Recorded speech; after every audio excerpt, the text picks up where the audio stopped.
Well, good morning, good morning, good morning, good morning, and good morning, everybody. Good morning, everybody. Welcome to another episode of The Morning Glow. Welcome to another episode of The Morning Glow. Got a great broadcast lineup for you this morning, as I hope and I pray that we always do. We're going to kick this thing off. I'm going to tell you who I am. I'm not important. I'm just a question asker. My name is Raheen, but we got two fellas over here that's very important. These are my brothers from another mother, but we got the same father. First, we got Captain Leonard. Good morning, sir. How you doing this morning? Good morning, Raheem and the Morning Glow family. Good deal. Ibrahim. Good Good morning. morning. Good morning. How Good you morning. doing this morning? All praises due to the Most High. Yes, sir. Yes. I'm gonna start this thing off a little different today. Leonard, Right. grab my little pad here. I don't know. Can you see that pad right there? This is my little binder right here. Can you see that? Yeah. Okay. I when I made that move, had this binder, and I got some very important papers in there for the program that I'm looking to start. And I don't know how long how long we've been here now. What, about a month and a half, 2 months, something like that.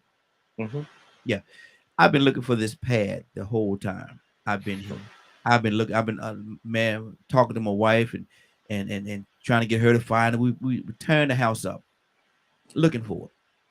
And I came down here last night. I came here last night, just messing around. I was on the phone talking to somebody, and something just told me to go over to that chair. Go over to the chair. I went over to the chair and say, "Look right there." And I looked, and after tearing everything up, going through everything, upstairs, downstairs, all around the place, man, the binder was sitting right there on the chair the whole time. It's been sitting on that chair the whole time. I've been looking for it. And my question, my Welcome to old age, brother. Welcome to old age. no, but my question is, and you might have something to do with it. But my question is this: how often is it that opportunities that we're looking for, that we want, that we think that we deserve, is right there, right before us, right at our fingertips, Leonard, but we don't even pay attention or don't even acknowledge the fact that it's there? How often does that happen? All the time. Wow. I believe it happens so often that it would be surprising and that it is actually a phenomenon Mm, mm, wow. that it's hard to explain. However, uh, coincidentally that you bring that up because I was thinking of the phenomenon side of it. Mm-hmm. Think of all the, and we're not talking about irrational consideration. Yeah. We're talking about actual opportunities, Yes, sir. Yes, sir. opportunities to do right and to do wrong. Mm-hmm. Some is good that we pass up. Come on. But what if there was an endless supply of opportunities? And the only reason why some people don't have what they want is because they never took advantage of those opportunities. Mm-hmm. Because, of course, I believe you always have an opportunity to do the right thing Yes, sir. as a human being. Mm-hmm. I believe that the Creator gives us that always, Mm-hmm. the opportunity to do the right thing. Mm-hmm. However, for some reason, we choose those things that are not the best for us, Mm-hmm. nor are they right. Wow. Think Wow. about it. Yeah. That is what turns into an excuse Mm-hmm. for not Come on. doing the right thing. Mm-hmm. You know what I'm Wow. saying? It's Mm-hmm. a Yeah. difference when it's a difference when you know what's right. Mm-hmm. Stuff that you can see. You say you couldn't find that binder, and that binder sat there for how long? You've been looking over a month, Yeah. Well over a month. Yeah. and Mm-hmm. it's not just you just could. No, you were looking for it and couldn't find it. Yeah. Yeah. You need Turn up the place, Leonard. Turn up the tearing place. it up, Yes, tearing sir. the place Yes, up, sir. Mm-hmm. but you couldn't see it. Mm-hmm. Mm. But you couldn't Wow. see it. Now, Wow. now, now, now, switch it over. Why are you that aggressive with those things that you can see? Mm. No. A lot of times not. And just being honest, just hey, if I also say, if I'm going to tell it, then I gotta tell it all. And it was part of a prayer in desperation Mm-hmm. that I had related to the issue. And it was just about that. Man, look at all of the opportunities Mm-hmm. that I have passed up. Mm-hmm. Too many to count. Yeah. Yeah. Yeah. So, Lord, what is your purpose? Mm-hmm. You That's good. obviously have a purpose for me. Mm-hmm. Come on. That I could not see those opportunities. That Mm-hmm. I would just pass right by some things or not take advantage of some things. That's good. That's good. So that is where my prayer was very, very, very early this morning. Mm-hmm. What's next? Yeah. Yeah. Yeah. What's next? Mm-hmm. If I can't see things that are right in front of my face, Mm-hmm. Mm. what do Mm. I do now? Yeah. Wow. What do I do now? Exactly. Exactly. And good morning. I want to say good morning to good morning, Lynn. Yeah, it has been a while. Glad to have you back, Austin. Good morning to you. Good morning to Moody. Got quite a few people that's here, and the phone lines are open. Good morning. I can't look here. I can't see it. I'm sorry. Well, we got a lot of people that's joining to the thing, and the screen is a little ways away from me, so I can't see it. The writing is kind of small, so I can't see all of it. But good morning to each and every one of you. And the phone lines are open 508-924-3521. 508-924-3521. Ibrahim, what do you say about that, man? A lot of times, like opportunities, just like this binder. The binder was there the whole time. The binder did not move. The binder was sitting right there. The whole time the binder was sitting right there, but whatever it is, I couldn't see it. It was camouflage, I guess, into some other things that were there. I tore that. I went through the house 3 or 4, 5, 10, 20 times, if not more, looking for this binder because there's some very important papers in this binder that I knew I had to have. It wasn't your time. It wasn't time. Wow. Wow. One time for it. You know, they call it what they talk about the laws of positive attraction. Mm-hmm. And Leonard mentioned those doors, right? Yeah. You know, those doors are often you see them doors all the time, but it's not meant for you to go through at that time. You Mm-hmm. know, in the book of Enoch, it talks about that. It says that when the angels went down to defile the women, and they had these giants and everything, they taught the women and these information how to make iron, how to make weapons of war. And he Mm-hmm. said, and the creator said it wasn't their time.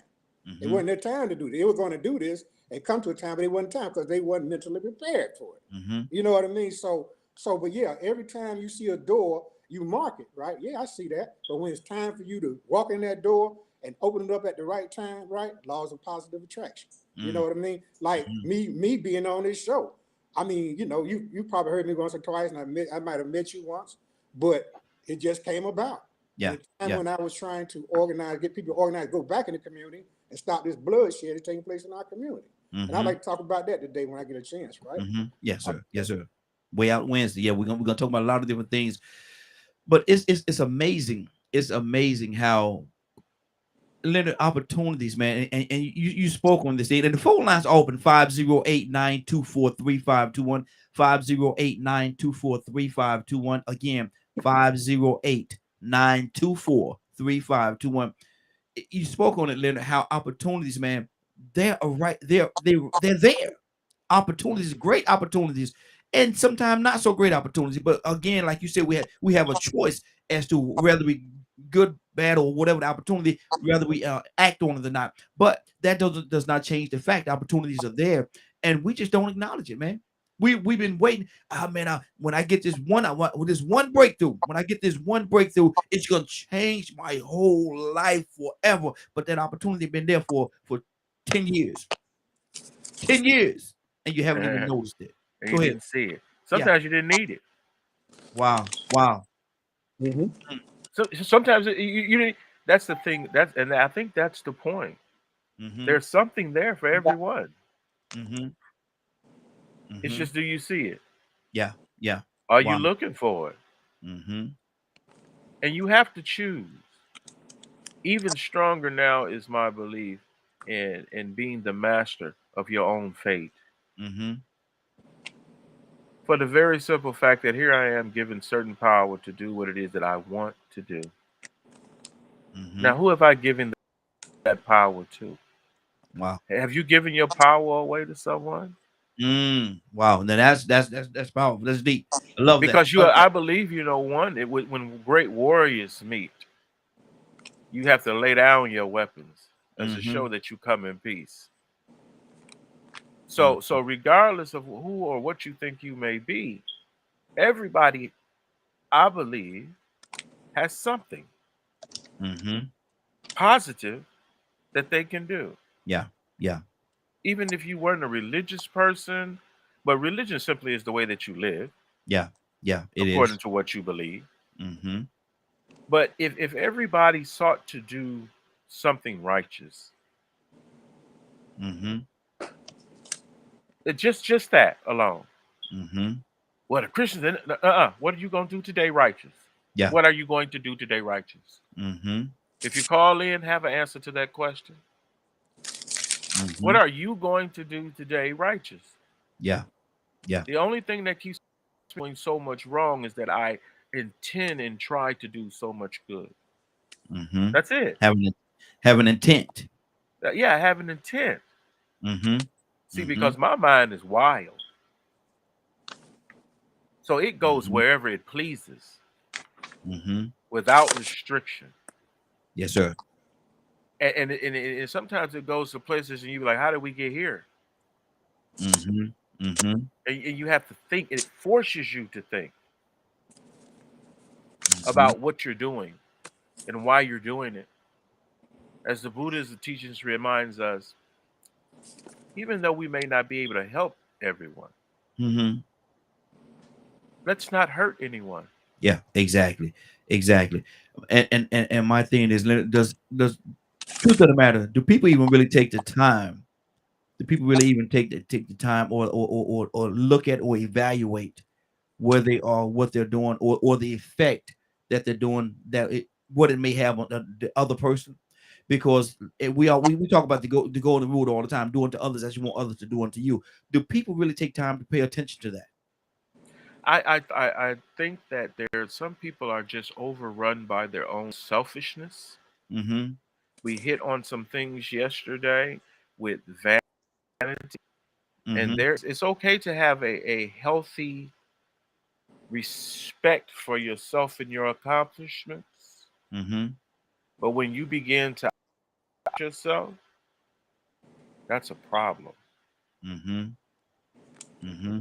And that's Mm-hmm. what I Wow. see a lot of is vanity and personal idolization of yourself. That ism. Yes. And it makes you Mm-hmm. selfish sometimes. Yeah. Sometimes I say all the time. Ibrahim, what's on your heart, brother? Talk to me, man. Yeah, Go ahead. yes. I had again celebrate Mr. Jones there and what he's saying and what you were saying, right? Mm-hmm. About the I. I mean, and also about doing wrong. I Mm-hmm. mean, we're in a society that we don't know what right is. We're explained to us what's right. Like you remember they used to have advertisement, right? You Mm-hmm. want to feel good, have a cool cigarette. Hey, I got I got COPD right now, right? Mm-hmm. And Mm-hmm. I should be on my oxygen sometimes. You might see me jump off. I'd be sucking in some oxygen, right? Because I don't want to be Mm-hmm. wearing my cannabis. And Yeah. I go out there and work. I had to take oxygen sometimes. But here's the thing, though, right? We're told what's good and what's bad. We're told to pray to this God, money. Money is your guide. Money will do this, and money do that. Mm-hmm. And your religion tells you right away that you're distracting yourself away from worshiping your creator, or Mm-hmm. worshiping the God that you have. And we're, Mm-hmm. we're led to so many different ways that how do you know what's right? Yeah. I mean, when I mentioned briefly when the sister talked yesterday, and then she said, she used the word Jesus Christ, right? Mm-hmm. And I just mentioned it. It was offensive to me, right? But not because I live in a society where that is the norm. You know what I'm saying? But at Mm-hmm. the same time, she said what was right in her heart. You know what I mean? Yes. And I can't deny that. I don't argue with faith. When you tell me this is what's up, then wow, get out the way because the door gonna open wide up. But Mm-hmm. we don't have an idea. I don't, I'm Muslim, but I don't think I wouldn't say that Islam is all the way. I believe in my heart, but I know what I'm told in my religion, right? To open your mind and leave people alone. You know what I'm saying? Mm-hmm. Leave Mm-hmm. people alone and do what's right and be accustomed to and be respectful of people's culture. But at the Mm-hmm. same time, you have to point out what's wrong. You had to point out that smoking cigarettes is bad. Drinking Yeah. that Coke 45, the Negro crack, they used to call it back in the day. You Yeah. know what I mean? Yeah. All those things, see, because if you go deep in your heart, you know what's right. You know it's right to be merciful and be friendly. You want mercy, give mercy. You know, you want justice, give justice. You know, don't point at somebody when you see them arrested or whatever. Oh, he did it. He did. Look, he's like one of them boys. You know what I'm saying? And so we all have to have that respect for ourselves and each other.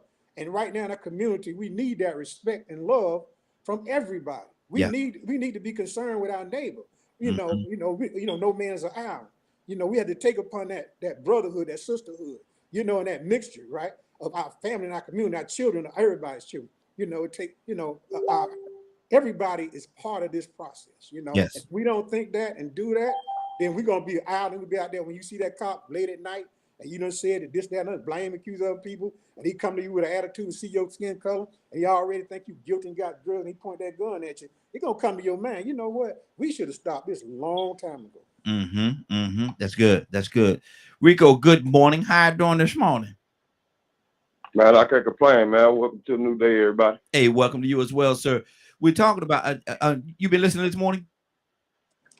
I just started listening. I heard you say something about the golden rule and I me. Exactly. And a lot of people get caught up on I'm gonna take you back to the beginning to where we started. You know, we made this move here about 2 months ago. We switched out everything, and I had this tablet, that not tablet or booklet, whatever you call it, pamphlet or holder, whatever you call it, briefcase. I don't know what you're gonna call it, but Rico, I've been looking for this thing the whole time we made this change because I know there's some very important papers in there, and I've been searching for it. Had my wife looking for it, man. We done for a good month and a half, 2 months. We done tore this place up looking for it. I was down here. I was down and I was looking last night, and what I did, I was talking on the phone, and the voice told me to say, go over by that chair, and I listened. I went over by the chair and I stood there. It said, and look down, and I looked, and there was a few things there, and I picked it up and I moved it. Bam, there it is.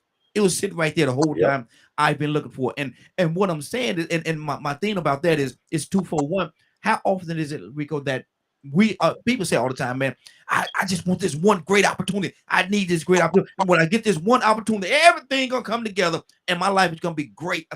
How often is it that the opportunity that we're looking for is right there before us, but we don't even pay attention to it? How often is it that? Oh man, how often is that one happens all the time. Yes, sir. I think it happens all the time, and the thing is sometimes people don't recognize they're overlooking. Yes, you know, yes. you can take things for granted, or maybe you can just not have faith in yourself. You can lack confidence, and that confidence can have you to have doubt, second guess yourself, or just be nervous about the unexpected. You know, there's so many things that can happen that cause you to miss that opportunity that is there for you, even though you want these things. Yes. Maybe you looking at the end game too soon, and not realizing that you got to crawl before you walk. Yeah, yeah. So some people don't see that. You know, okay, this opportunity may not be what you think it is. It might not be $1 million or $2 million, but if you know, like I know, you can turn that little 10,000 into $2 million. This is an opportunity. It might be small, but it's what you make of it. Exactly. You know, but when you were saying that about overlooking that tablet after looking for it for a month and a half, sometimes you could be looking too hard. You can actually have so much pressure on you to the point where you are overlooking the small things, or just the little nooks and crannies. That's good. But you thought you looked everywhere. Man, we turned this place upside down. I done did it before. So I think I said it last week. I'd have been looking for my phone and talking on my phone at the same time. I've seen people do that. Looking for my keys. Yeah. Looking for my keys and got them in my hand. Oh, I've done that. Exactly. You know, and we'll take quite a bit of time looking for it. And then all of a sudden, you know, you look down and find you, man, look at this thing was sitting in my face the whole time, or under a piece of paper. You know, you might have a loose piece of paper or some piece of mail or something that you got sitting out, and it's sitting on top of something. You don't even realize. Just move that piece of paper and look under everything. Exactly. Even though you thought you looked under everything. Now, and I want to go to Godless, man, because Godless is with us. And I want to hear from a young lady's perspective as well. But my thing is, how often we talk about this thing. Let's talk about it in a relationship. The person that supposedly quote unquote is perfect for us is just a friend. I don't even see him like that. Well, that's the very person that you need to be with. That's the person that you've been looking for. But you got this. A lot of time, Leonard, we got this type, and they don't fit Oh no, about type. that, right? I Come don't know on, tell about the truth. that. If we're gonna tell it, then we Yeah. got this is where I wins. We're gonna tell it all. You We got said that. Goddess was on the line. Yes. Good morning, Goddess. God is Good here. morning, Leonard. I wanted to answer the question, Leonard. Yes, Huh? ma'am. Well, hold on, Okay. Leonard. Talk to me about that type situation. Well, I just think we can it is way out Wednesday. Mm-hmm. Mm-hmm. There's a difference between a woman's friend and a man's friend. Mm-hmm. What's the difference? Explain it to me. A woman's friend Mm-hmm. that she considers a friend is just that. Mm-hmm. When she puts you in the friend place, that's not the same for men. That's not the same for men because we'll screw our friends. Mm-hmm. Wow. And they'll just still be friends. Mm-hmm. You know what I'm saying? Mm-hmm. It's not a big deal to us. Mm-hmm. Well, it is a big deal. That's a friend. You know? But Lord now a Jesus. woman is a little Mm-hmm. different about that. You know, and I know that's the thing where that's just my friend. No, she's not attracted to you romantically. Mm-hmm. Yeah. So, Yeah. a woman has to be turned on. A man really don't. Mm-hmm. Mm-hmm. Wow. It just has to be there. So let me ask you this question. Let me ask you this question here. When a friend is in that friend zone, is he in that friend zone waiting for an opportunity? Well, I don't know what he's doing. I thought we were talking about her. Mm-hmm. Oh. Well, we're gonna talk about if we're gonna tell it, we're gonna tell it all today. This way I Wednesday, brother. If we're gonna tell it, then Right, we're gonna because tell it one, all. if Goddess may put you in the friend zone, that don't mean you just want to be Goddess's friend. Mm-hmm. Mm-hmm. So you waiting for an opportunity. Mm-hmm. And sometimes, a lot of time, that's what it is. You know, we in that we waiting in that friend zone for that one opportunity. Oh, girl, I don't know why he treats you like that. Come on over here and hang out with me, girl. You know, you ain't got to go through all that. And Well, I before, guess that's how you get down. and before you know, it ain't just me, brother. It ain't just. It might not be you, but it ain't don't just matter me. to me. It could just be a Thursday. It don't have to be all that. See, this joker saying, Lord Jesus. It's Anyway, Tuesday. God is up. Well, it don't matter. Hold on. So you about to go way on out, brother. Hold on for a minute. But there God are is just some people that we have no intentions to be connected romantically to. yeah. Now that's a friend. Mm-hmm. That's just truly a friend. It's a platonic friend. Mm-hmm. Somebody said, I don't know who this is, but somebody said I gotta look at things. It says that's definitely his opinion. I've been plenty of women's best friend, LOL. Hey. Yeah, fine. But if you single, Mm-hmm. hey, if you would help your friend out if they needed some help. Mm-hmm. Okay. Okay. Yeah. I don't know. No. Hey. Yeah. It's definitely possible because I have lots of female friends, Mm-hmm. but they're just friends. Mm-hmm. Because I'm not Yeah. even looking for a romantic relationship. You know, I don't get down with all that soulmate stuff. So Mm-hmm. So and this is it is different for everybody. You say you have a lot of female friends, blah blah blah. There's none of them female friends, and none of them in that category that if the opportunity you're a single man and the opportunity came, you would not capitalize on an opportunity. I don't even think if opportunity happened, it happened. It would happen. Mm-hmm. Mm-hmm. I don't think I would be I wouldn't be resistant to that. Okay. That's fair enough. That's fair. Let's go to Goddess. Goddess, what's on your heart, sister? Talk to me. We got a couple other callers just call in. We're going to come to you as well. Please be patient with me. We're going to touch each and every one of you. I promise you. Goddess, what's on your heart? And good morning. Good morning. How you doing this morning? It wasn't about the friends part, but mine was, y'all were speaking about certain opportunities, and I wanted to speak on that one. Okay. I just had a huge meeting yesterday on opportunities. Mm-hmm. And actually, the situation is, if we look in our neighborhoods now, we have the cannabis world just popping up.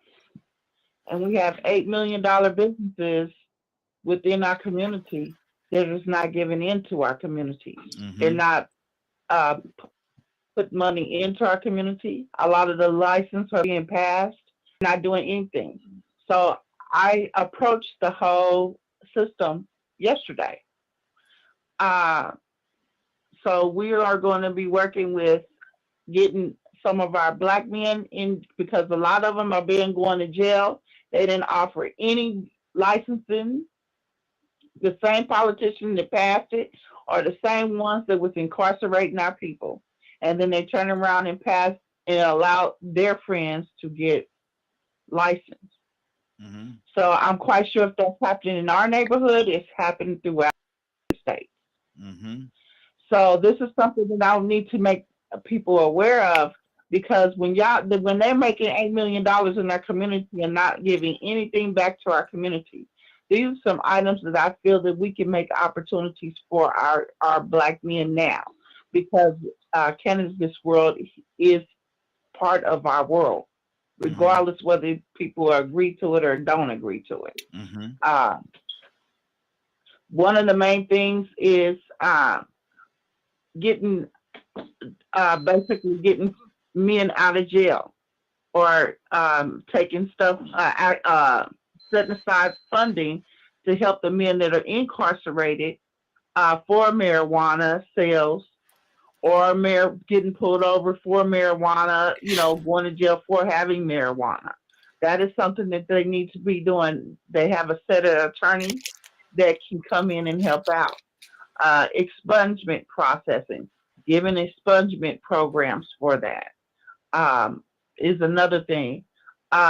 Teaching our people how to become financially fit with the process of it, through baking, through I can't really say sales, but baking, because if you don't have license, you cannot sell. So they got several different opportunities, and we're going to be doing a program here, how to grow, how to become a millionaire through this industry and opportunity. Mm-hmm. And a lot of people look down on it, but they need to start looking a whole different type of way, because if they've used this same item to incarcerate us, they need to show us how to make money as well. And it's something that is being kept within their own society. Mm-hmm. Yeah, keeping them secrets. And There's they some have not secrets, brought it down and too that's hard. And and we need to and that's what we utilize talk that. We about. need to go to them and make God, that happen. and that's what we talked about earlier. That's what we talked about earlier when we were talking about the opportunities that's right there before us, right in front of us. But a lot of times we don't take the opportunity to capitalize on. Let me go. Let me see. We got a few other people. We got somebody else from the 256 area code. 256 area code. What's your name? Where But you 256 area code? What's your name? Where you calling from? Caller, are you there? Okay. We'll come back to that caller. Rico, we have you on the line as well. Rico, what's on your heart? I mean, that's how it works, man. I mean, there are many things that can cause a person to miss out on those opportunities. Some are under his control, some not. Mm-hmm. We do have to remember that there's a system in place that never intended for us to be a part of it. So when something start making dollars, it start making sense. Mm-hmm. But they don't want us to get those dollars. Mm-hmm. I mean, you can look at our own culture right now. Look at hip hop. Hip hop is just as big as religion right now, just as big as Christianity. And they tried to suppress it. They tried their best to suppress it. But the momentum of hip hop was so huge that we only took it for play. We took it for fun and recreation. See, we addicted to fun and recreation. And we took it and we enjoyed it because it made us feel good. But somebody on the outside said, you know what, man, they don't understand power. They don't understand that no matter how much we try to stop this culture that they've created, we can't stop it. And if they don't understand how profitable it can be, we're going to jump in there and take it over, and we'll show them how to rape it and manipulate it, how powerful it is, how it can control communities, how it can influence. We're going to show them just how powerful it is, because it ain't going to stop. Mm-hmm.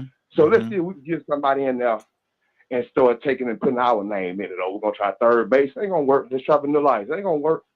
They took the opportunity, every chance they get or got, and then they finally got Eminem in. Mm-hmm. They finally got acceptance at the Grammys. They finally started getting these record companies to give them big record deals. Then they put these faces out front like Dr. Dre and Diddy and Jay-Z. But they ain't going to put the David Gessens out there. The ones that's actually worth $2 or $3 billion just off of that same record label that Dr. Dre is worth 900 million from. So they took that opportunity that we didn't take to use hip hop to influence our culture in a better way. So now here it is. Not only do we not make as much money off of it, but we don't even decide the type of content. We don't decide the rappers or the content that they speak. We don't have control over that anymore. They took the opportunity to take control of it because it made money. So most things in this country, if they see that it's very profitable and that the sky's the limit, they're going to find a way to lock us out of it. Wow. And at the same time, if we're not careful, we'll mess around and play and juggle and jingle and juggle and shuck and jive around with something so powerful that we can use this actually to change our community. Because right now, everything that rap music is doing is what I'm going to say about half of our community is doing. Smoking on ops. And bopping and twerking. Exactly. We could be doing so much better.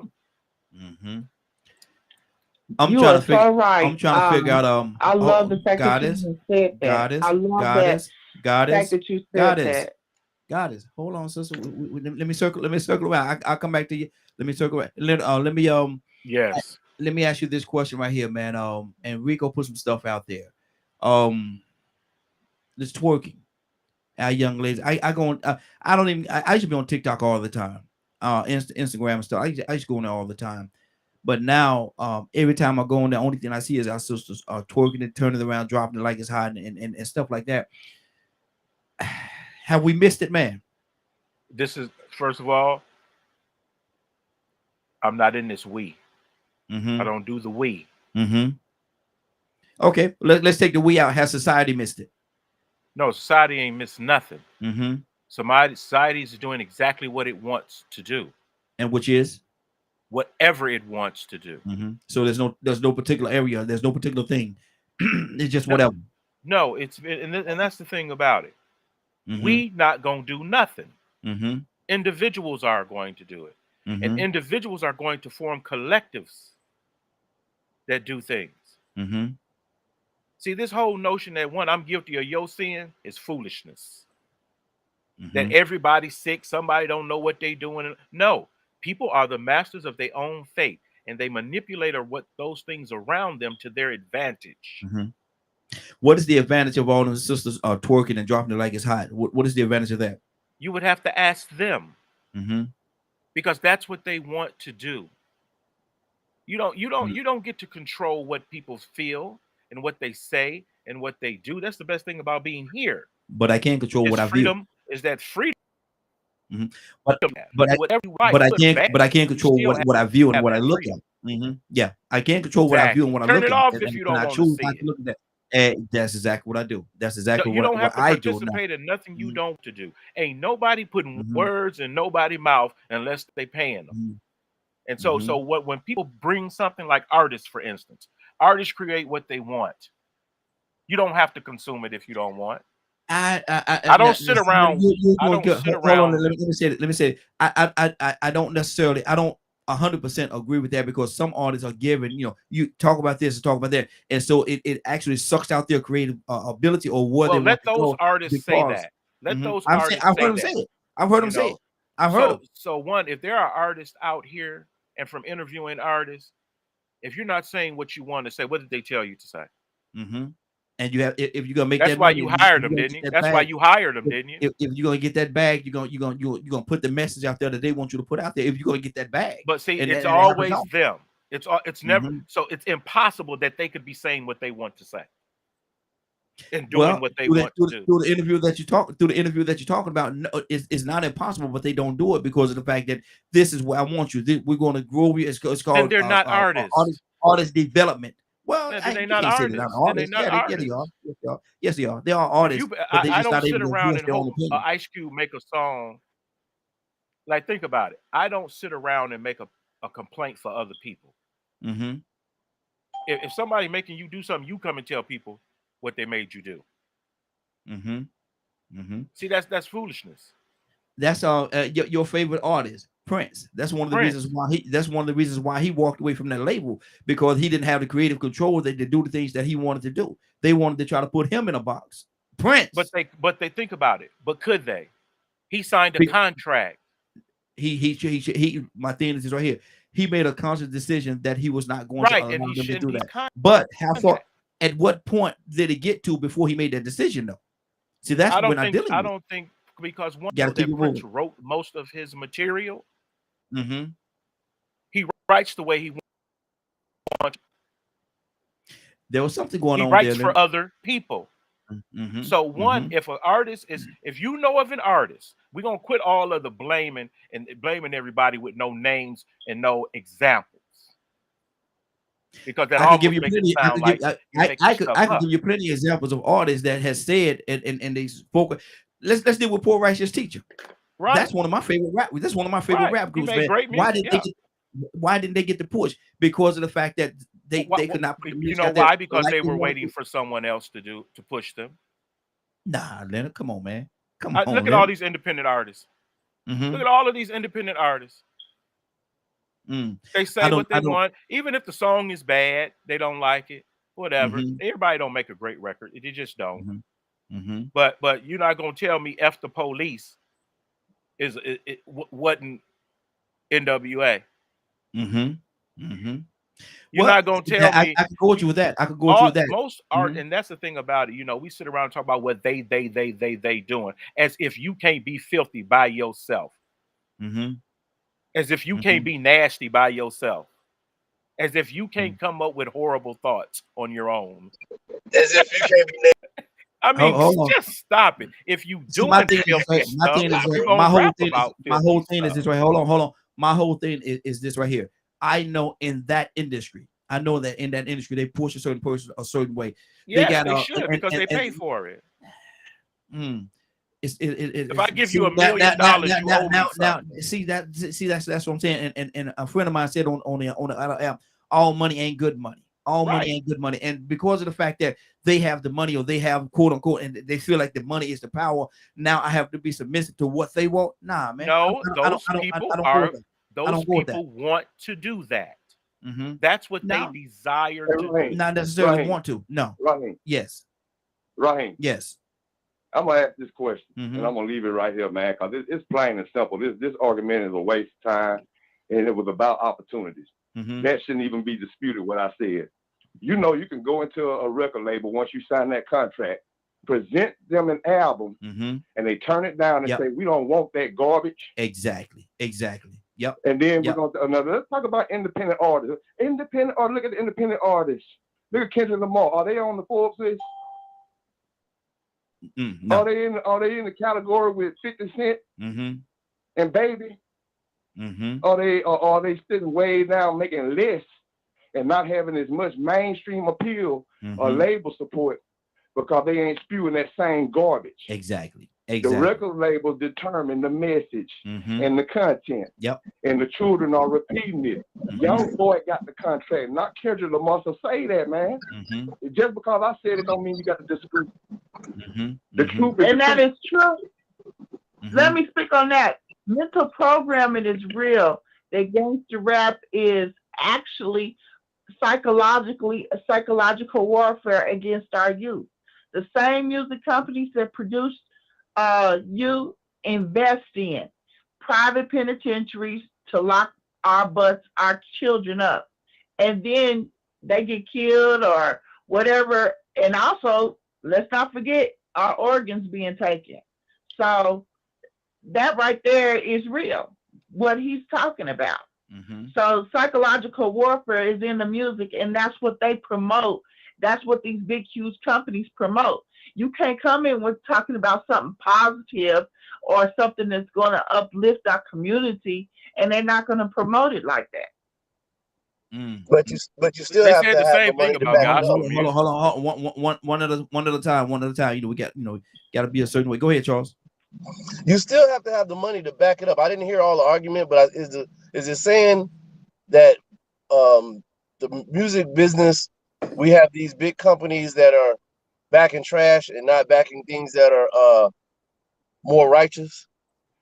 to a certain level. That we talk about the artist creativity being stuffed away from them because of the fact that the artists don't want certain things to come out, and so they're going to control what the narrative is. See, it's more now than it used to be. You got to understand. See, back then, when I'm saying used to be, like, let's say, for instance, when Two Live Crew came out, they were independent artists. Mm-hmm. So they did go in and pay. You know what? Matter of fact, only a certain amount of music could be paid to put on air anyway, because certain words couldn't be done anyway. Mm-hmm. But they were independent artists that had the money to back them by the artists themselves or by their production company, which was Luke. All right. So, like Poor Righteous Teacher, they were independent artists, but they were backed by the record label. Mm-hmm. So, and that was before, like, in the era of Two Live Crew, about in the same era. But when the way music is now, it is a payola type thing, and it is actually, we're gonna put this out instead of that out, because you can remember when the money that was behind Outkast and all those guys, you know, they had a big machine behind them. That's why they had good music, but that's why they moved up with what they were saying. So you can even go back as far as talking about. I remember speaking. I spoke to KRS-One, and when KRS-One came out, he didn't come out. People don't remember. He didn't come out speaking about righteous things. He was a battle artist, and once he got known, then he switched it over. Mm-hmm. So it is both. I think the arguments of what you all are saying is both correct, because it is a controlled thing. You know, the thing is that letting yourself be controlled about it is one of the problems also. But it is a controlled thing. That music, they put music out there. Let me ask you this question, Charles. How Drill music. and you said hold on. You said allowing yourself to be how if they want to get quote unquote that bag, and they're going after that bag, and the record label is offering them this amount of money, but you can't say this, you can't say that, you can't say that. At what point does it become more a principle thing, and what point does it become more of a money thing? Whatever point that person makes it. Mm-hmm. You know, everybody, you know, as they say, you just said all money ain't good money. In the same instance, everybody don't have that same level of what money is good or bad. Mm-hmm. You know? So it is out there, but just like crack being put in the neighborhoods, you don't have to smoke the crack. Mm-hmm. You know, just like this bad music, you don't have to listen. You can turn it off. Mm-hmm. You can tell the radio station, look, these companies that are backing this up, meaning that when you see commercials ran and stuff like that, we ain't backing those companies up because we don't want this music on our radio. Mm-hmm. Now you can do that as a person. You can do that. You got groups that do stuff like that. When you had that crazy rock and roll and biting heads off, those people, if they didn't want to hear it, they went to the companies that were backing the radio stations. Mm-hmm. You understand? It says, since y'all putting commercials on here like this, we ain't coming back here no more. Mm-hmm. See, it's always a mechanism to control these things, but if you don't know how to do it, then you are controlled by those things. Absolutely. But yes, absolutely. It is a pay. I think it is I'm not gonna say a conspiracy theory, but I do believe that radio stations control certain things because we allow it. Mm-hmm. And I do believe that the money control those things also because we allow it. Because it's a lot of nice artists out there that's not going to get known because they don't have the money machine behind them, for one thing. Mm-hmm. And the people want to hear it, but the money ain't there. Good deal. Good deal. Let's keep this thing going. Two songs. What's on your heart, brother? What do you hear? This whole conversation. What are you hearing? Good morning. How you doing this morning? Good morning. Come on. Sometimes when something's put out there, mm-hmm. you just have to change the narrative because they create the narrative. Yeah. And when a message gets out there, all you got to do, if you want the message to stop, is stop repeating it. Mm-hmm. Does that make any sense? Yes, it does. I mean, what we do is we continue their narrative, whoever it is. Mm-hmm. But if you don't repeat it, sometimes somebody has started a conversation and I don't want to be involved in it. I just don't say nothing. Yeah. You know what they do? Stop talking. Either change the conversation if they want to talk to me, or they just go on by their business. They talk to who's listening, and the media is good at it. And they change the narrative all the time. What happened? What happened to the pandemic? What happened to the war? And we just roll along with it. We just go along with it. Whatever they want to talk about, whatever they want to talk about, that's what we talk about. Wow. I'm not talking about us. Yeah, I know what you're talking I'm talking about people. Exactly. We just let them whatever they want to talk about. If they want to talk about, let's talk about today. They sit in back with like they do like you, Raheen. They sit in their recliner with their hands in the back of their head. Man, why you gonna paint that picture, brother? Wait a minute, man. Wait a minute, man. Why you gonna paint a picture like that, man? Wait a minute, bro. Let me having shoes out wiggling his toes. Wiggling his toes. See how people just add on and stuff. Look at that. See how this stuff. See how it gets, you throw when you throw one pebble in the water, somebody gonna throw another pebble in the water. Before you know it, you got ripples all over the place. Curtis, Curtis. Good morning, Curtis. How you doing this morning? Morning, Raheen. Morning, fellas. Morning. Hey, Curtis, we're talking about let's talk about now. Let's stay with the music industry and them pushing a certain narrative and telling an artist, taking away the artist's creative control. Does that happen? Is that a reality? That is a reality. It happens all the time. Happens all. Don't believe me? Somebody needs to watch the Fade to Black documentary. He say something real powerful in that Fade to Black documentary that struck me. Like, you know what? I already knew that, but to hear it coming from him said everything about the industry. All of a sudden, after that Fade to Black, about a year later, he left Def Jam and signed with a whole nother thing. And I think that was largely because he gave away the secret. He gave away the secret. To everybody who listening, he gave away the secret. You cannot deny that. Can I get a chance to speak now? Absolutely. All right. Good morning, everybody. You know, all these topics we've been talking about in the last few minutes all come fade together, right? And I'd like to remind y'all of something, man. That this is a way of member control. Now, we have certain responsibility, but when you give them the same information, all the information you're given is based on a particular topic or a trend, you're going to follow that trend. If, always follow eventually, right? If you see certain clothes come out, follow a trend, a perfume, this actor do this, that, this actress do this, that. Eventually, it's going to get in your circle, you know? And also, you were talking about music and not being in control, you can turn it off, right? Now you sitting up there watching regular TV or something, you got commercials, right? And you get this Crow commercial, right? And that song that kind of get in your head, low. You understand what I'm saying? Yeah. You know what I mean? Yeah. You see that commercial? And that was a popular song years ago, but now it got popular. I had my wife sing it, low. Every time you see the commercial, the animated stuff, it gets in your head. Laughter, music, ways of MC Ibrahim. MC Ibrahim. Go ahead, brother. Hey, it's hypnotic. It's hypnotic. Once you get a product put in your head, you can tell if you're free of that. You go into a grocery store, right? What products do you buy?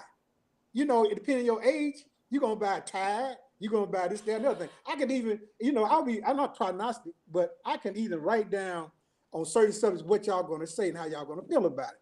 Not because it's because I'm genius, it's because it's generalization. We all going to generalize along the same trend, the same topic. Yes, you're being inundated with a lot of stuff. Yeah, marketing 101. Take a marketing course for God's sake. Take a psychology course, a social psychology course, right?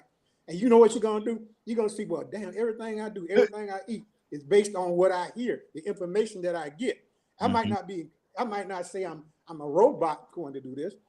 I prefer this, but you prefer it because you heard about it. If you didn't hear about something, if you went and said, I want some spinach or something, you can look around for bags of spinach. You're gonna see all kind of different companies' names on it, right? And you're gonna go to bags of spinach that you're most familiar with because you heard about it. You're not gonna pick a random thing off the shelf. Washing, dishwashing, soap, everything, body wash, Axe. That's my favorite. I got hooked on that. I've been hooked on that for years now. But that's what it's all about. You know, and the elder said this a long time ago.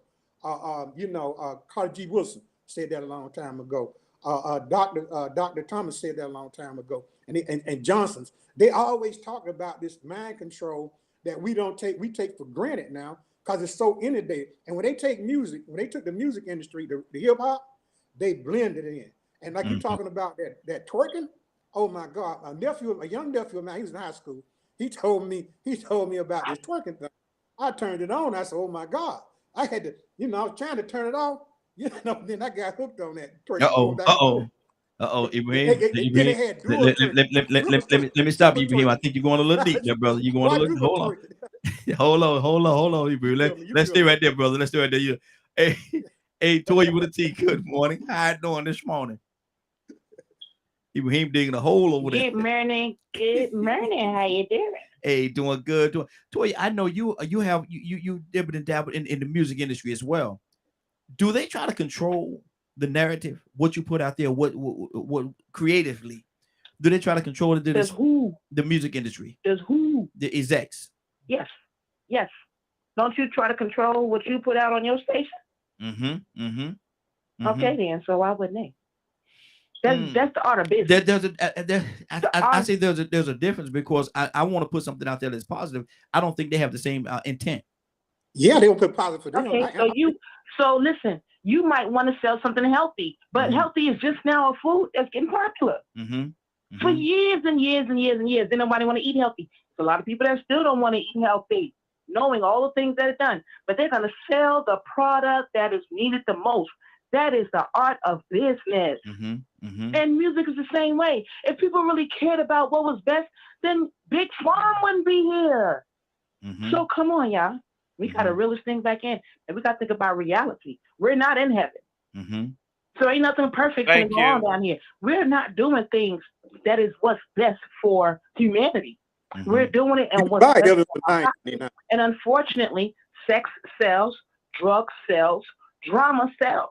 So yes, when I was recruited in 1999, years ago, the thing was, Toya, full record deal. You pay for nothing. The only thing we need you to do is you got to compete with Little Kim and Foxy Brown. Okay, don't get me wrong. At that time, the devil was in my head. I was already out doing Foxy Brown and Lil Kim, but I wasn't on national television. And I remember when he came and he told me that, I thought to myself, you know what? I know what I'm doing is not right, but do I want to really do this on TV in front of a whole bunch of little girls and influence them into thinking that the way I'm dressing is cool, the way I'm talking is cool? And I remember saying, no, I'd rather sin on my own. I'm not going to do that. And I made a conscious decision not to get on TV and be what they were trying to get me to be, regardless of the money. So this game right here, just like drugs, this game ain't around because of the people that's pushing it. This game is around by the people that's using it. Yeah. Thank you. Yeah. That's good. Now, let me go to Goddess. I want to ask you a question. How much of it, and I saved this particular question for you to kick us off. How much of it is mind control? All of it is mind control. A lot of it, majority of it is mind control. And not only is it mind control, just look at it in this perspective. Words do have power, correct? They put spells upon our subconscious minds, like the words, the N word, the thug word, the B word, the H word, and that's being used against our Black women for so long. And basically, this is the real reason why I say our controllers of the hip hop industry insist on keeping it negative. Those negative terminologies are designed to negatively affect us. So when they affect us, they also affect you as our Black men for the protection.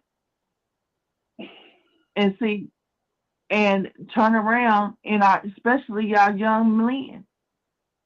Now, I see you talking right now, and I love, Leonard, for you taking that stance on the women. Then you were talking about how they dancing and how they doing whatever. But we don't talk about that negativity regarding African women.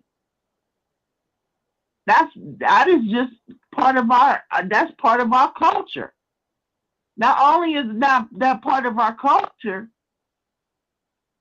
that's part of our culture from the even the Mexicans, their dances very, very same thing. The Hawaiians, same thing. That's part of our culture. We have been so full and pulled out from our culture that we take everything on a negative manner, and we take it and we turn it into a dirty thing.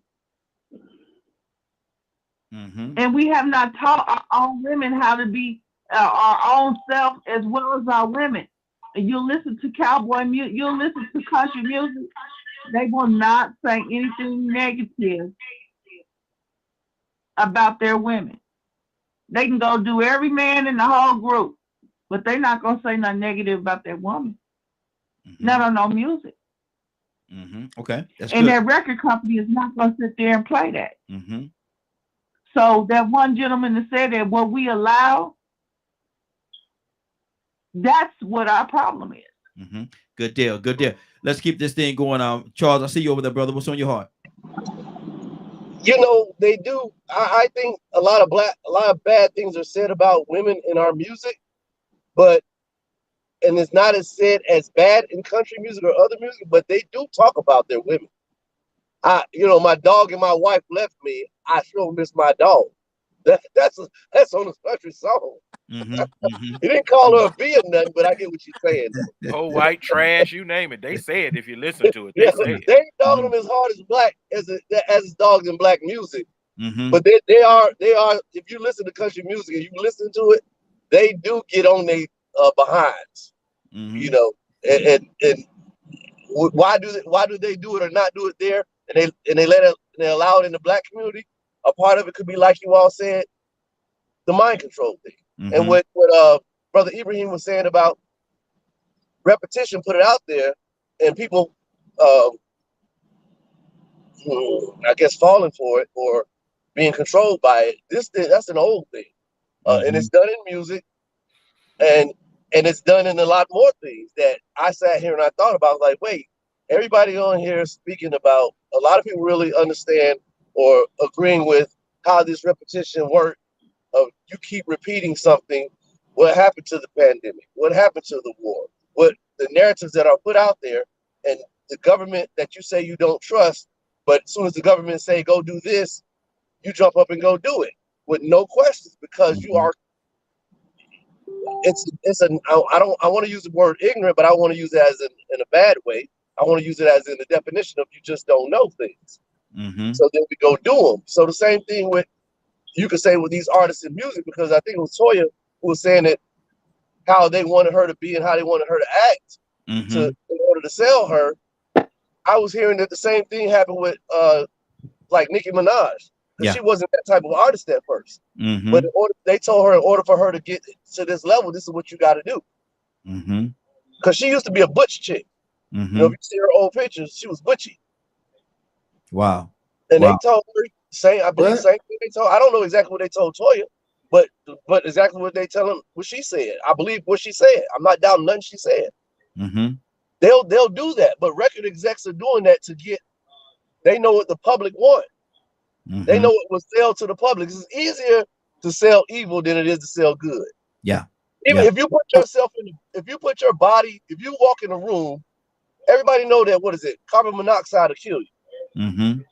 If you go into a room that's 50% carbon monoxide and 50% oxygen, your body would take that carbon monoxide in first. Wow. Just evil. You're just evil. Look at this dude. Look at this dude here. Hey, we got another caller. We got a caller from that. I see Ibrahim. We got a caller from the 256 area code. You've been holding on for a minute. What's your name? Where you calling from? 256 area code. 256 area code. Are you there? Okay. Tucson, talk to me, brother. Somebody got something going on in the background. Mute your line because we can hear something going on in somebody's background. I don't. Go ahead, Tucson. I don't. because, and I don't take this the wrong way, but the way that our women, I say our women, this country at least, are shaking it, dropping it like a hot, ain't got nothing to do with culture. Nothing.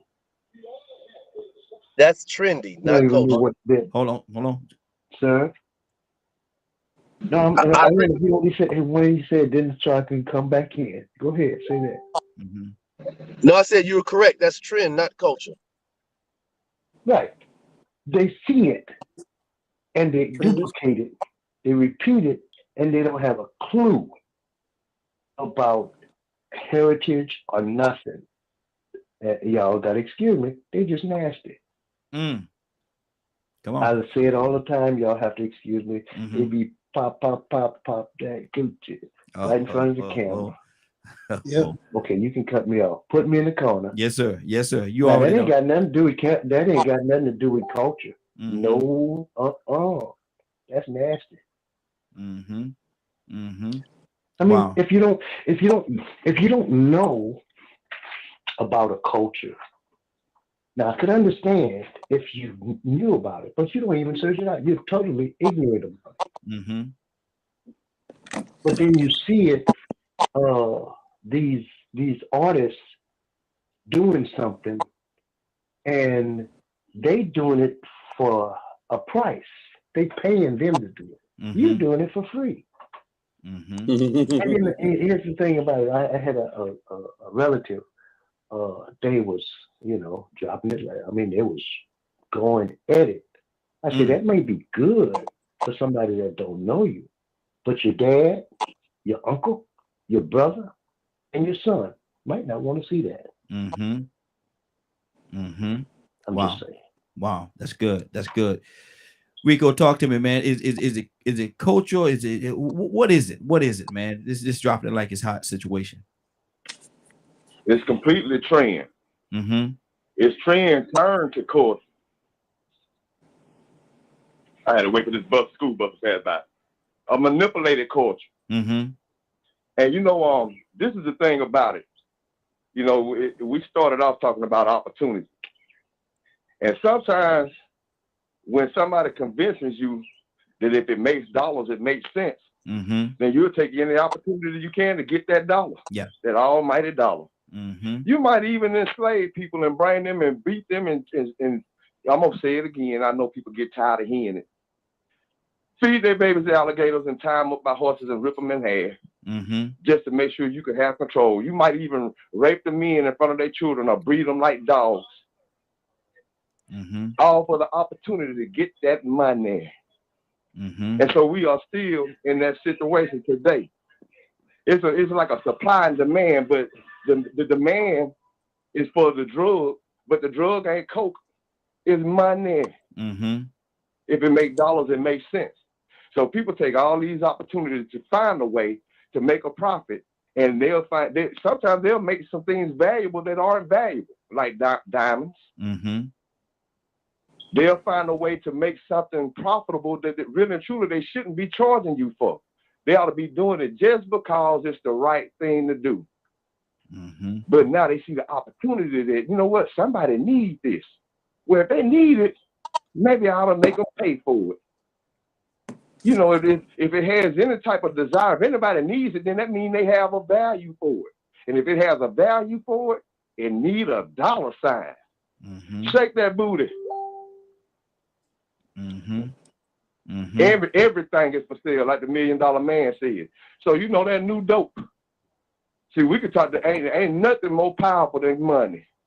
You can take all the coke you want, all the crack you want, all the heroin you want. Money dictates if that even survives, because somebody making big profits off of it. So it ain't gonna never stop it.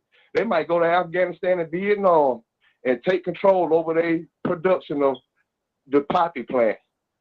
And all of a sudden, after they take control of it, we have an epidemic over here in this country. Way from Vietnam and Afghanistan, decades and decades of the same thing over and over, all for the fact that if it makes money, if it makes dollars, it makes sense. So, those people take opportunities, man, because of the fact that that desire and that value system has changed in mankind. We don't really value each other anymore. We value that bag. So, to dismiss anything I said about that, man, I mean, I don't know where that's coming from. I think I've been around 49 years long enough to realize and see through my experiences what has been going on in society. To have a credible enough opinion, and then, to hear people come back behind me and say, yeah, that's true. I don't know where that dispute came from the beginning. But for us to actually come together, sometimes we do have to realize that as a people, it's only valuable because we make it valuable. But we don't have to partake. Yeah. We don't have to do it just because they say it's profitable or it makes sense. But that is the mindset. So when you take away the fact that I'm gonna say, I made this comment the other day about tradition and trend. We don't like to admit that we dropped the ball, but we did drop the ball because these younger generations that came after the 70s don't really know or understand tradition. And then somebody told us that, trend was profitable. So now it has turned from tradition to trend. And when you take from tradition, you take the ball out the elders' court and put it in the trend of the younger adults. And they say, well, the young people dictate the trends nowadays. So now we are actually following the lead of the younger people because the younger people are saying, hey, this is what's valuable. This is what counts. This is what matters. This is what's important. And then the older people say, well, what they want to do these days. No, it ain't about what they want to do. It's about us knowing better because we've been through these experiences. We can't depend on 20-year-olds that got a lot of money because somebody paid them to talk about smoking their ops to tell us who to vote for president. When we in our 40s, we know better. We know the consequences behind some of the same mistakes that they're making. But all because of trend and because of the fact that it makes money, we thinking it makes sense. Good deal. Okay. Yeah, absolutely. Badger, good morning. How you doing this morning? Good morning. Talk to me, brother. Man, tradition versus today's day and age, and shit, that's a topic to wake up to. I'm trying to. A lot of the. So I've been having a lot of conversations with people about certain teachings, like the golden rule and what it actually means, the deeper version of what it means. There are those of us that do teach the deeper version of it, but some just mention it and don't go any farther with the details. But they'll sit there and, as a family, talk about these trends or different like what happened to like classical music and the blues and things like that. Like what happened to it? It's still there. It's still there. People Yeah, but just you have don't to listen go to it. search for it. People It's just not don't. just. No, I could go. I could go on YouTube right now. Any song you want to hear, I can pull it up, and I promise you, I'll be able to play it for you. Well, that's what I said. You have to search for it. Remember, But, used to it'd be on like VH1 oh no, or you ain't gonna have too many channels over there. Now you ain't gonna have. yeah, you ain't gonna have channels on it because what's on there? If it's not a song talking about sex, drugs, and alcohol, you probably ain't gonna get broadcasted. And it's. I remember my parents and a lot of other people's parents, just observing. Because I've been thinking about this whole concept of dropping the ball or not dropping the ball, and responsibility and trends, traditions, and things like that. My grandma passed traditions on to me. The parents did not. It was my grandma. And I found it wild how if it was too much work, it was either out of fear or the economy started to get to the point where one, if not both parents, had to work unless one parent made enough money. It's just things are too busy. People are too scared, and all they're caring about right now is just how to survive. Wow. Okay, well, let's keep this thing moving. Toy, you want to tell what's on your heart, sis? Toya? I think Toya having some issues with the line there. Leonard, talk to me, brother. Good morning. Well, To- that's Miss Annie. Toy, you there? No, this is Annie. Annie, good morning. How you doing this morning? I'm doing fine. How are you? I'm doing good. And it is twerking. I go on TikTok, I go on Instagram and all that stuff. And they say it's tradition and stuff like that. Is it tradition? Is it trend? How do you feel about all the dropping like it's hot, twerking and whining and grinding and all kind of stuff? And what are you saying? And some of these people ain't young either now. Some of them are older people, elderly. I know. Popping it in. I know, Raheen. Yeah. Talk to me, Annie. Hey, this way out Wednesday. Talk to me. I be watching it. They, let me just say this right here. When I was younger, we used to do something like that. But our thing was back then was the electric slide. But we weren't doing all this right here, all this dropping and twerking and all that. And here's the thing with that, in that, when you're young and there's a trend, young people are gonna follow every single trend out there. They don't care if it's good or look good or or anything like that. And like you just said, even the older ones, they be trying to go out there and do this too. To me, it's not a real good look. It's just it looks too nasty and too dirty to me. But then again, I have to say this right here. If I was younger and I didn't know the Lord, I don't know if I would be out there with them. Trying to do the same thing. I'm just Lord. Oh Lord. If my knee wasn't that bad and I wasn't saved, God only knows what I would be doing right now. That bad knee, you're gonna try to get out there and twerk, you're gonna fall over. There are examples. That's what I'm talking about. And my grandkids, they be doing it. I don't like all that shaking and snapping. I don't like all that either. But we're in a whole new world, and I often say that because we are in a whole new world. Things that we knew, all that have faded away. Now, the internet is doing what it do. It plays a major role in our children, in how they react, and how they live, and how they think. The internet plays a major role in their lives. We don't need a babysitter no more because we got the internet to babysit these children, and they are teaching them what to do. They're learning how to, plot online. But that's sad though, isn't it? And that's sad though, isn't it? Because if we're not raising our kids and we allowing the internet and YouTube and stuff like that and all the to what direction do we want them to go in? Where are we sending them to? Well, see, here's the thing. It's up to the parents to put a limit and put a stop on that. Every child now has a cell phone from 7, 8, 9 on up. Even my grandbaby, I think Egypt is 3 or 4. She got a little cell phone. It's not a real phone. It's one of our old phones that's been turned off, but she have a cell phone, and she can still go online, go on YouTube and find those little cartoon things. And she, that's once she know how to scroll right to it and listen to it. So it keeps them out of our hair, so to speak. Yeah. It keeps them out of our hair. We don't know what they're looking at. All we know is they're in the corner, they quiet, and that's enough for us. We don't never know to go through that phone and say, what you watching? Yeah. But these children are learning very fast, and it's up to us to put our foot down. But we want some peace and quiet, right? We don't want to hear no noise, right? If the internet keep you entertained, hey, have at it. And that's how many people think. Wow.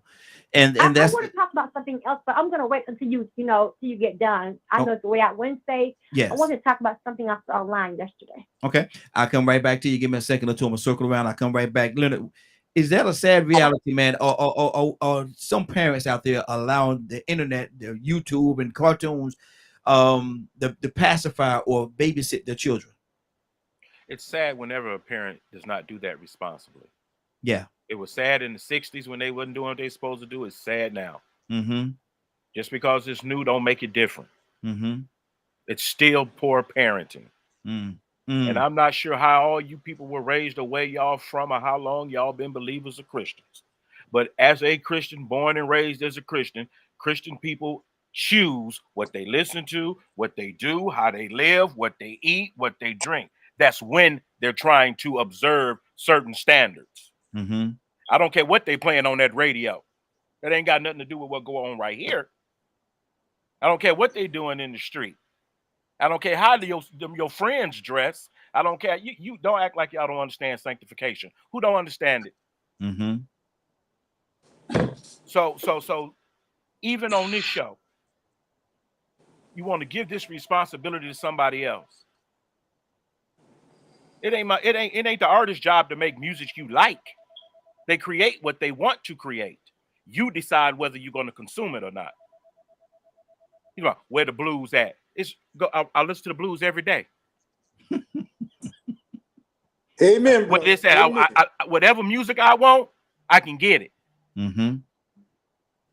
So why you not getting what you want? Who forcing y'all to listen to the music y'all listen to? Who forcing y'all to dance the dances y'all dancing to?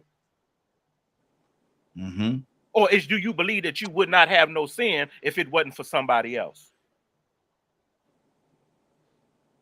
What? You can't come up with a wicked, wretched thought. See, I know nasty people that do nasty things because that's who they are. Not because of what somebody told them. You can be nasty and do what you want all by yourself. Somebody programmed you to do this and program. If you are nasty so-and-so, you are nasty so-and-so. Hey. And you'd be walking around here butt naked if it wasn't for the law. I knew he was going to the corner. Bye. But you want to sit around here and act like somebody else making you do wrong, making you say nasty things. The Honorable Elijah Moore, and I know Brother Ibrahim is sitting right there. How you know what he believes. Yeah. You don't see certain people out there doing that, do you? Nope. It's almost like it ain't got no effect on them. Like white folks ain't listening to hip hop. They buying more hip hop than you buy. You know. That's what made hip hop a multi-billion-dollar industry. Everybody else started buying it. But so basically, what I'm coming to Ibrahim. So basically, what I'm hearing you say is, if it was just in the black community, they wouldn't have the level that it wouldn't be at the level at which it is right now. No, because see, I like my filth underground. See, I'm good. You're supposed to go to the nightclub to do night things. That's right. Okay, but see, like Miss Toya just told you. No, Toya, we need you to do this. No, thank you, because I'm not that type of person. I don't want to set this example. That's because she has a consciousness that other people don't have, and other people don't have to have. Everybody black ain't sitting around here thinking about what to do positive every day. Come on now. That's right. Come on now. So I don't know what I don't know what make you think a filthy person get a record contract and all of a sudden their speech change. No, that's how they used to talk. That's who they are. That's why they're talking about using what they say as evidence against them in court right now. So I don't know why people so blind to this fact that if you don't want it, don't consume it. Let's go to Ibrahim. Ibrahim, what's on your heart, brother? Man, I've been busting open. You know what? Everybody's really saying the same thing in a different format. But yeah, we manipulated. You know, if you remember when hip hop started, there was an outcry from the black churches, from everybody. Oh no, this is wrong. And that was when it was good. You know, I thought it was good. But now, you know, they're saying all kind of sexual everything like this and all like that. And women are saying sexual things. And then it's like a fight between men and women, because women disrespect men and men disrespect women. And then the whole part about it is that we have in a situation where is that we are being told what to think, what to do. There was never a time in the black community where both parents didn't work. You know, that was on Leave It to Beaver and Elvis Cleveland and Cleveland them when it was a TV, when it was on radio. You know what I mean? And parents used to be very particular about what they kids watch, because we all watch things together. You didn't turn on that TV to the whole family and ate, clean, wash, did your homework, and you turn it on and the thing go off at 6 o'clock. you know, and come back on 5 o'clock in the morning, right? Mm-hmm. So now we don't have that type of thing going on. All we have now is a particular way people are saying and feeling about each other, right? So we got to look at this. Really, we are being manipulated, and we are having problems trying to differentiate what is true and what is right. And it's about the spiritual thing. You know, there used to be a slave Bible. It was a combination of the quarter Bible that believed in passivity, right, and everything. So now we're saying these things like it's a fact, You know, what is more important? Do we have a black woman and a black man problem? Do we have a black problem? And it comes out on top of every time it's a black problem. You know, black men supposed to protect the women. We have women supposed to protect their kids and their husbands. You know, I mean, when we was out there in the fields and stuff like that, right? You know, you say, man, had the kids out there. That's why I was raised up in the city, but we used to go out to the country to our people's homes, right? Everybody in the field, you were old enough to walk, you had a chore. You know, you take care of the little baby, you take care of the infant. You know what I mean? And, you know, so everybody had a chore, and everybody worked together for the good of the community, for their family and their home. And you couldn't crack that family any kind of way, right? But see, the whole thing is we had this misbelief of individualism, and I'm not coming at you, Brother Leonard, but it's a myth of individualism because we somehow interpret that everything affects you. If these kids out there watching hip hop and they get a promiscuous sex or whatever, well, that's not a standard anymore, right? Anybody can have sex with anybody. But when I was coming up, guys weren't doing it like that. They were talking noise, but they weren't doing it. The girls weren't doing it. They were not see a 20, 30, 40-year-old virgin, you know, and a man, a 40-year-old. Where all these babies come from? Well, hey, I'm gonna tell you, 70% of we had more live births, 10, 12 in families, but I tell you what, 70% of the black community was married. You can check my statistics. Go back to the 60s and 50s. 70% of the black community was married, right? Now you got about maybe 20%, and about 10% of them going to have a divorce. They have to go through you. The same way in the actors and the actresses and stuff like that. We follow these trends. We think it's okay and acceptable to do certain things, you know? And if a baby was terminated, it's called these miscarriage, or it was so horrendous that the family pitched in or the man pitched in or something and to terminate this baby. You know what I'm saying? But Ibrahim, you just said something. Ibrahim, brother, you just said something. Now, I want to go to Cassandra because we got Cassandra with us as well. Good morning, Cassandra. How you doing this morning? But you said that back in the 60s and things during that time era, at least 75% of the black community was married. They were married. And my thing is, how Cassandra, do you see that changing or to where it is now? How did that change? And how did that, what type of impact did that have on our community? It has had a horrific impact on our community. And he's right. When in my neighborhood in the 60s and the 70s, just about every one of my friends had the father and the mother in the home. I mean, almost all of my friends had mothers and fathers in the home. Some of them had 20, 22 kids in the house. I mean, but that dad was there. He was there. And until they died, as far as I know of, the fathers and mothers were still together. Nobody was divorcing. They stayed there and they raised their families. Now we have this, you know, I'm going to do my thing. You do your thing. You know, if I don't like what you're doing, I'm out. I don't care how many kids we got, I'm gone. And that is where the decline of the black family has come, because the men are not in the home. When you have 80% single parent homes, what the hell? I'm sorry. That is not a good thing, period, for our children or for our community. I'm sorry. That's just the bottom line. We need the fathers to be fathers. Fathers. Exactly. Not baby daddies. They need to be fathers to their children. That's good. That's good. Goddess, talk to me, sis. What's on your heart?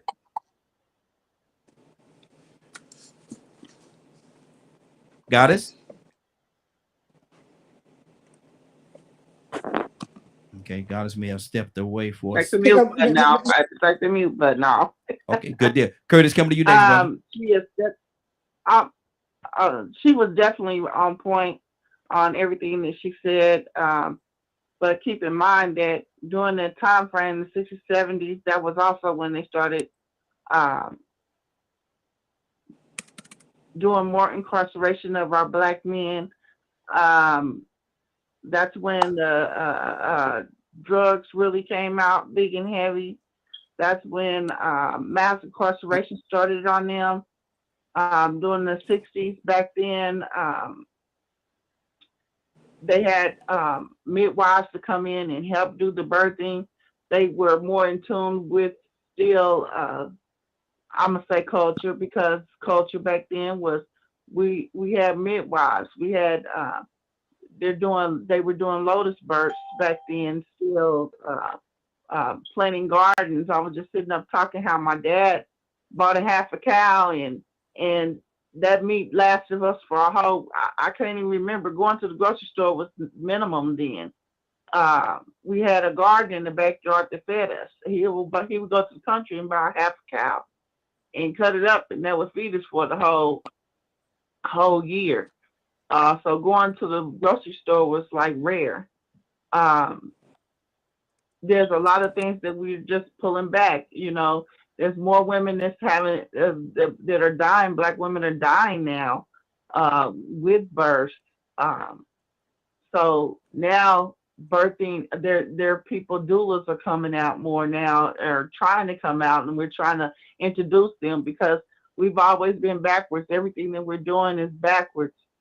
We having babies on our backs where we should not be on our backs, because that's what kills, what causes more suppression, and it hurts the baby instead of in the gravity position. Um, Squatting is how we've always had our children. Um, the foods and stuff that we eat.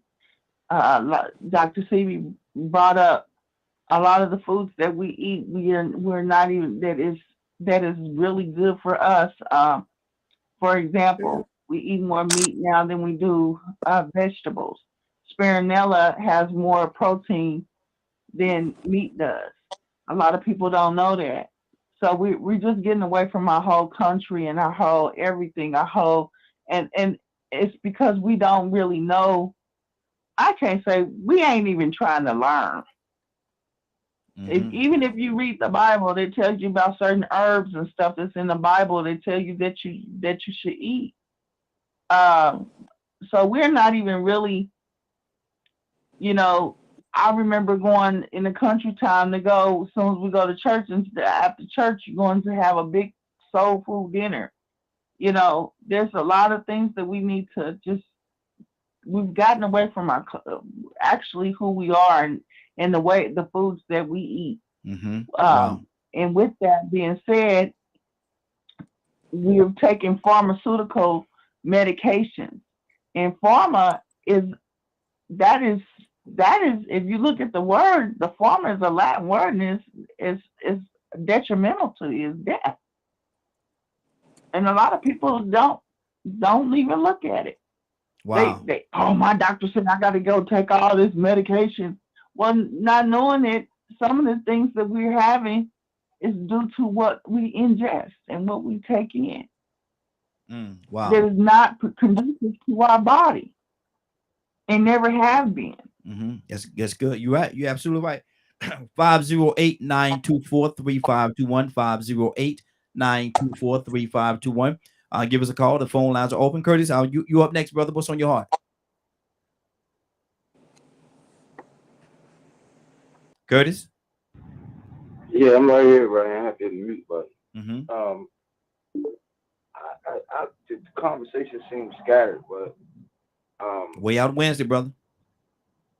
let me put it like this, because I kind of got a dog in this fight. Both I'm like Toya, and I now have a seed that's trying to break in the industry, right?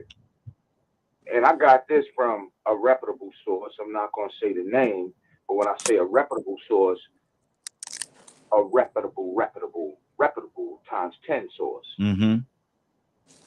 Specifically, he said, and I quote, "Man, I love what your shorty's saying. I love it. I love the music he picking to put behind the words. I love the way he laying everything out. But man, he gonna get us in trouble. You understand? So this idea that music film, and TV does not dictate how a particular culture acts and responds to foolishness and chaos is foolish and even thinking. I get it. It starts at home. But I'm going to say it again. I've said it 1,000,001 times. If what you're teaching at home is not reinforced in the culture, your kid stands a great chance of picking up what is in the culture. We keep trying to, I mean, I don't know why we do this, and maybe it's an easy cop out to do it, but we keep trying to blame folk at home and not like pointing the compass in the direction that it needs to be. Black folk been asking for fairness for the last 150 years. The fairness that we was asking for was not perpetuated in the culture. That's why we ain't get it. It was not being reinforced like, okay, this is right. I done had both of my sons, both of my seeds, done got sent home from school behind a history class. You hear me, Raheen? Mm-hmm. Behind a history class. Because both of my seeds question the history to you. Oh no, that don't sound right. Because my daddy taught me blah, blah, blah, blah, blah. I literally had to go to the school and tell a teacher to his and her face, hey, look here, I know my history. Don't get this twisted. I was a history major. So I know my history. I can teach your class with my eyes closed. Look it up. Look it up. It's just like if somebody says something about ignorance. Ignorance is not a bad thing. It's just like, for example, I taught both my sons about the presidency and how many of us sat in that seat. My oldest boy went to school, told teacher, you wrong. You wrong. Well, no, you wrong. My daddy taught me blah, blah, blah. So if it's not reinforced in the culture, man, Wow. I don't care what you teach him at home.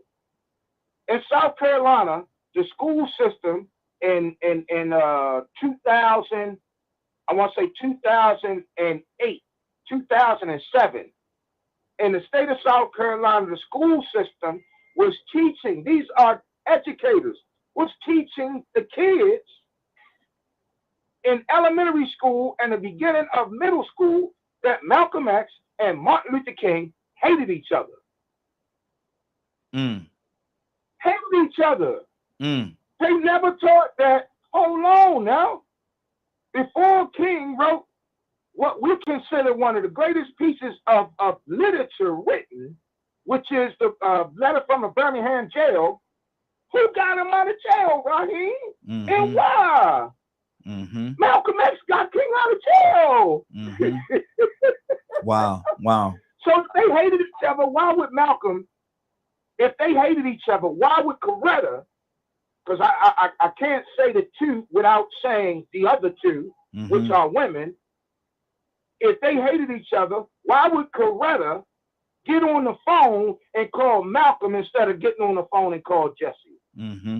Wow. Why would she get on the phone and call Betty without calling Jesse's wife? She called Betty.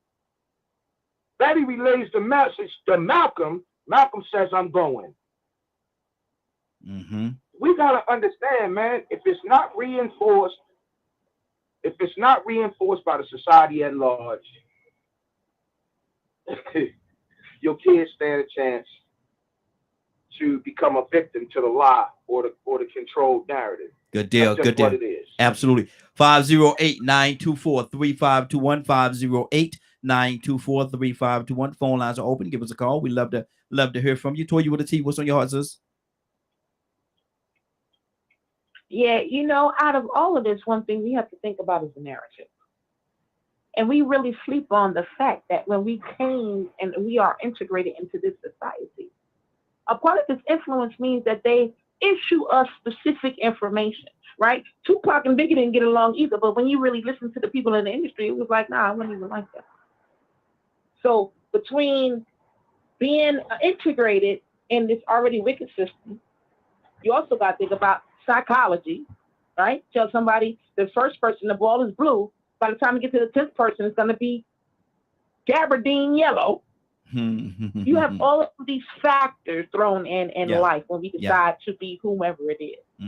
And at the end of the day, it's still nobody's dispute. So even though I was dressing like Little Kim and I did not want to be on the stage like Little Kim, wasn't nobody making me do that. Just let me just throw that out there. My daddy didn't raise me to be like that. Let me just throw that out there.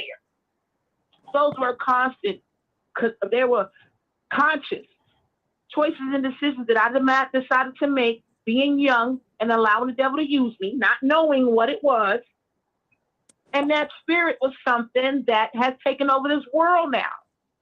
So when I look at these kids, I don't say anything about them. I blame me because I helped put that spirit out there because that spirit once was me. Been there, done all of that. So I can't get mad with them.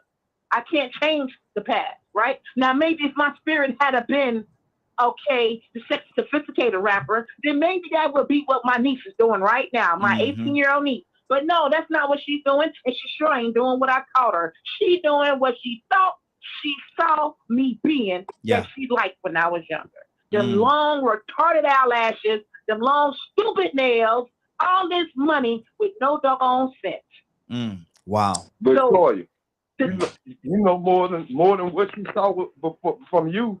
She see it from the mainstream actresses and artists that's getting the bag right now. So she ain't just see it. That might be true, but no. Oftentimes, listen, what we have to realize is that most of the time our kids don't really influence those. They don't really admire those people like they admire the people right next to them, but we don't pay them no attention. We ain't got time for them. You understand what I'm saying? That's the part where we lose it. I agree with her. Hold on. One at a time. They try to, for instance, right? Me and her had a conversation about why I left New York, right? And you know, I'm your auntie. I'm not your mother, but there's a bond. And oftentimes when kids lose something, they act out. And this is her acting out because I know I taught her better. But because she was hurt because of, divorce or whatever it is us kids use to be rebellious, this is her slick type of rebelliousness. You know what I'm saying? She don't do drugs. She not really, she don't have sex. Don't have no boyfriend, or at least she didn't get one till 19. You know what I'm saying? So this is her little bit of rebelliousness. And when you watch outside influences, I think that puts the fire up more because really you want attention from your family. So again, I cannot give our conscious choices and decisions up to seeing rappers and artists. That's not what it is. Oftentimes, as children, we go through things in the home, we know what's right, and that be how we act out and how we use our rebelliousness. And the looser our parents are, the looser we are. You know what I'm saying? But I do think that to a degree, TV has some influence, but I believe we keep 80% of the influence right around you. Your nephews, your brothers and sisters. You have 80% of the influence and they got 20. And if you don't put that time in them, then there you go. They're going to use that influence that they see out there in the streets or on TV. That's good. That's good. Okay, with an E, good morning. Somebody was saying something. Yeah, I can believe that to a degree, right? She gonna point to a degree, but all at the same time, just use the example of what we call a PK, right? A PK examples in their home is totally, for the most part, a PK's example in their home is totally different from the example that the streets give them, right? And our kids got so many different levels of distraction, especially nowadays, that you almost got to be you got to be Sherlock Holmes to figure out what's going on, how it's going on, when it's going on, all of these things, man. So I agree with her assessment to a degree, but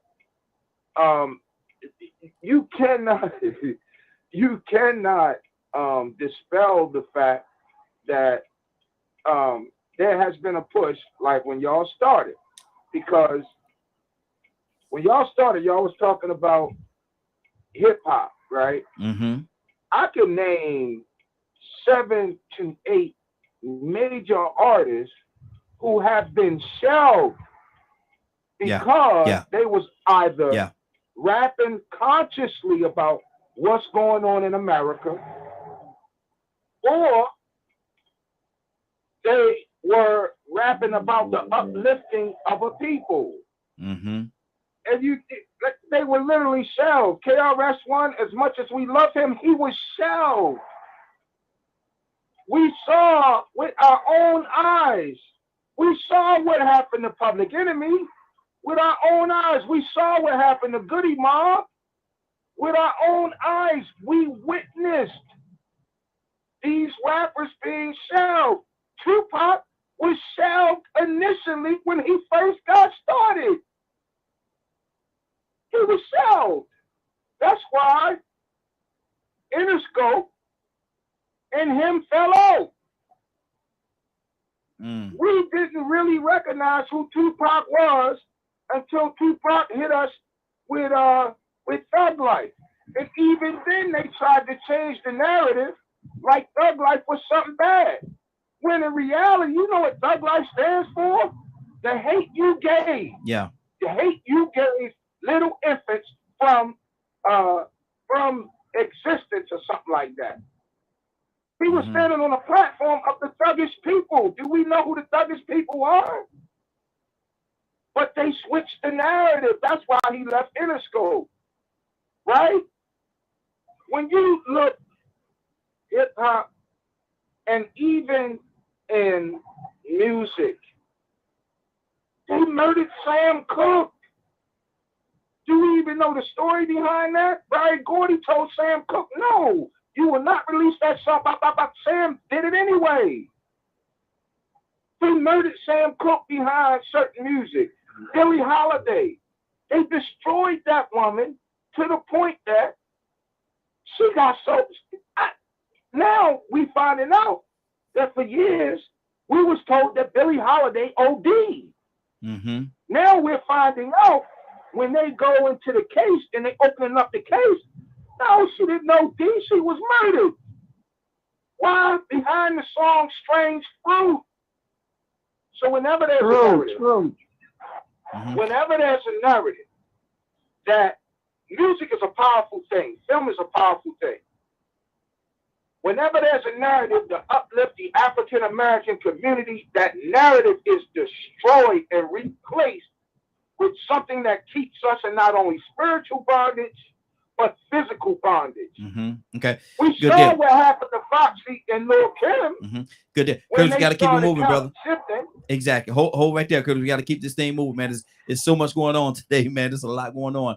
And this is Way Out Wednesday. So, you know, if y'all tuning in and think y'all gonna get a particular topic or something, you're not getting it today. That's not what we do. We talk about a whole lot of different things on Wednesday. We put the whole gumbo together, and then hopefully the soup gonna taste pretty good. The soup gonna taste pretty good. K with an E. Good morning. How you doing this morning? Good morning. Good morning. Finding you all. K, we can barely hear you, sister. You're super low. Are you talking directly into the phone? Yes, I said good morning. Good morning. Okay. Finding you all. Yeah, we hear you, but I'm just saying you're super slow. You're super low. But anyway, what's on your heart, sis? Talk to me. We got a lot going on this morning. I hear y'all got a lot going on, so there's no particular subject. No. What's on your heart? And Annie, I didn't forget about you, Annie. I'm just listening and thanking God that I'm still here, and thanking Him for just keeping me in mind. That's good. And it's just a blessing. I have a cousin that didn't wake up yesterday. I have another friend that didn't wake up, but his son didn't wake up, but he's woke now. Another one that been shot. Somebody tried to jump him. 3 guys tried to jump him, and he killed one, shot one, but he ended up shot. But he's okay now, and he's walking and in rehab. I have 3 girls and 2 boys. Do y'all know it's a blessing that they'll have girls and 2 boys and a host of grandkids. In this trying world, I have not lost any. That ain't nothing but God. Yeah, absolutely. That ain't nothing but God. Absolutely. They didn't want them to be in the jail. So, but they still here. So I said that's nothing but God. And to walk and to be obedient in His word and to get the rewards of being obedient. I'm loving it. And I just have no complaints. Amen. Amen. Amen. Cassandra, what's on your heart?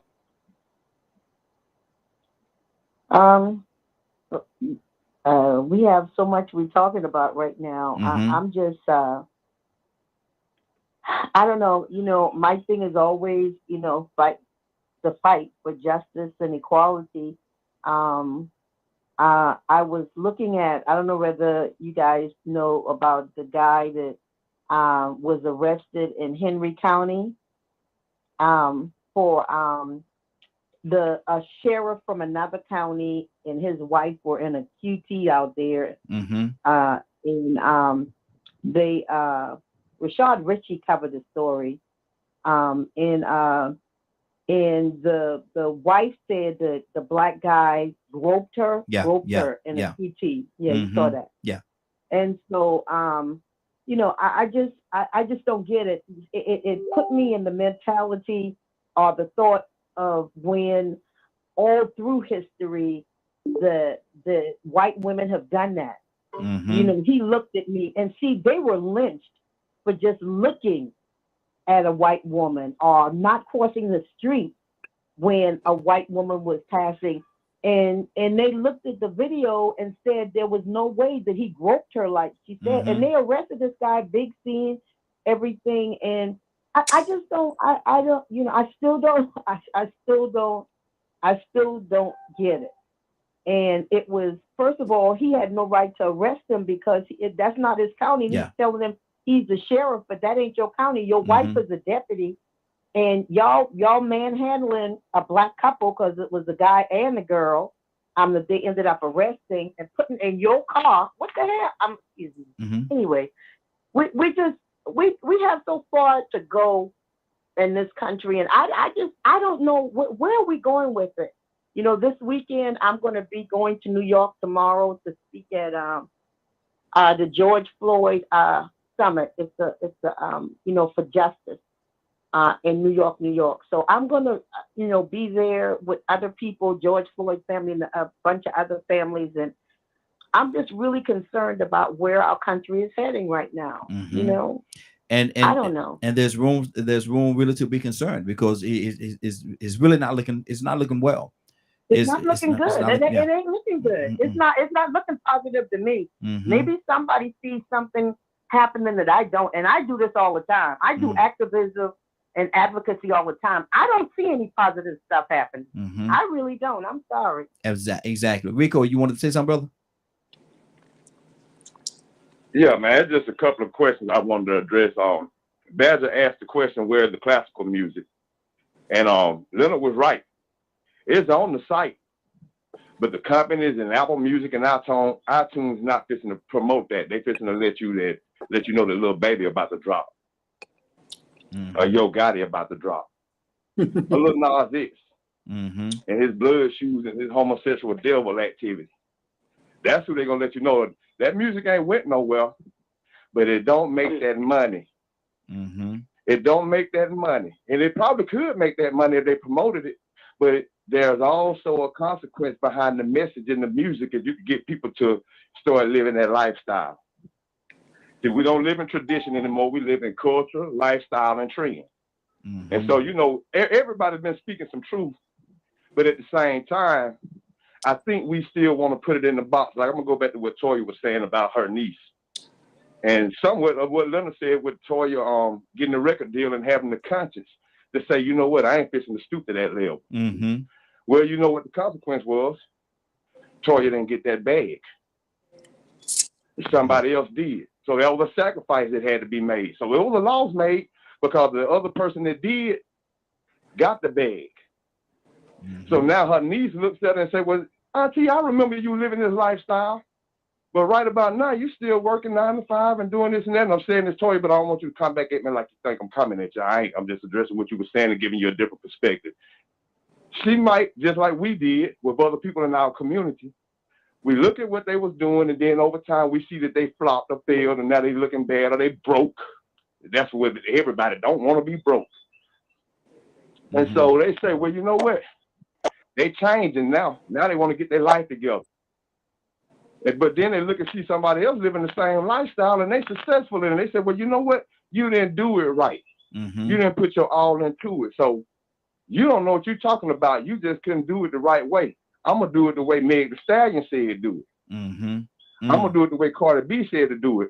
Or I might just do it like the local drug dealer that's still out here at 49 hustling and got what you ain't got.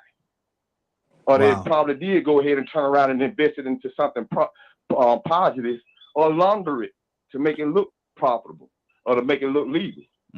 So it ain't just one influence that these young people are looking at. They ain't just looking at people next to them or looking at people local. They're looking at people overall in general who benefit the most in doing the things that they really have an urge to do. And if it's based on getting that money, then it makes sense.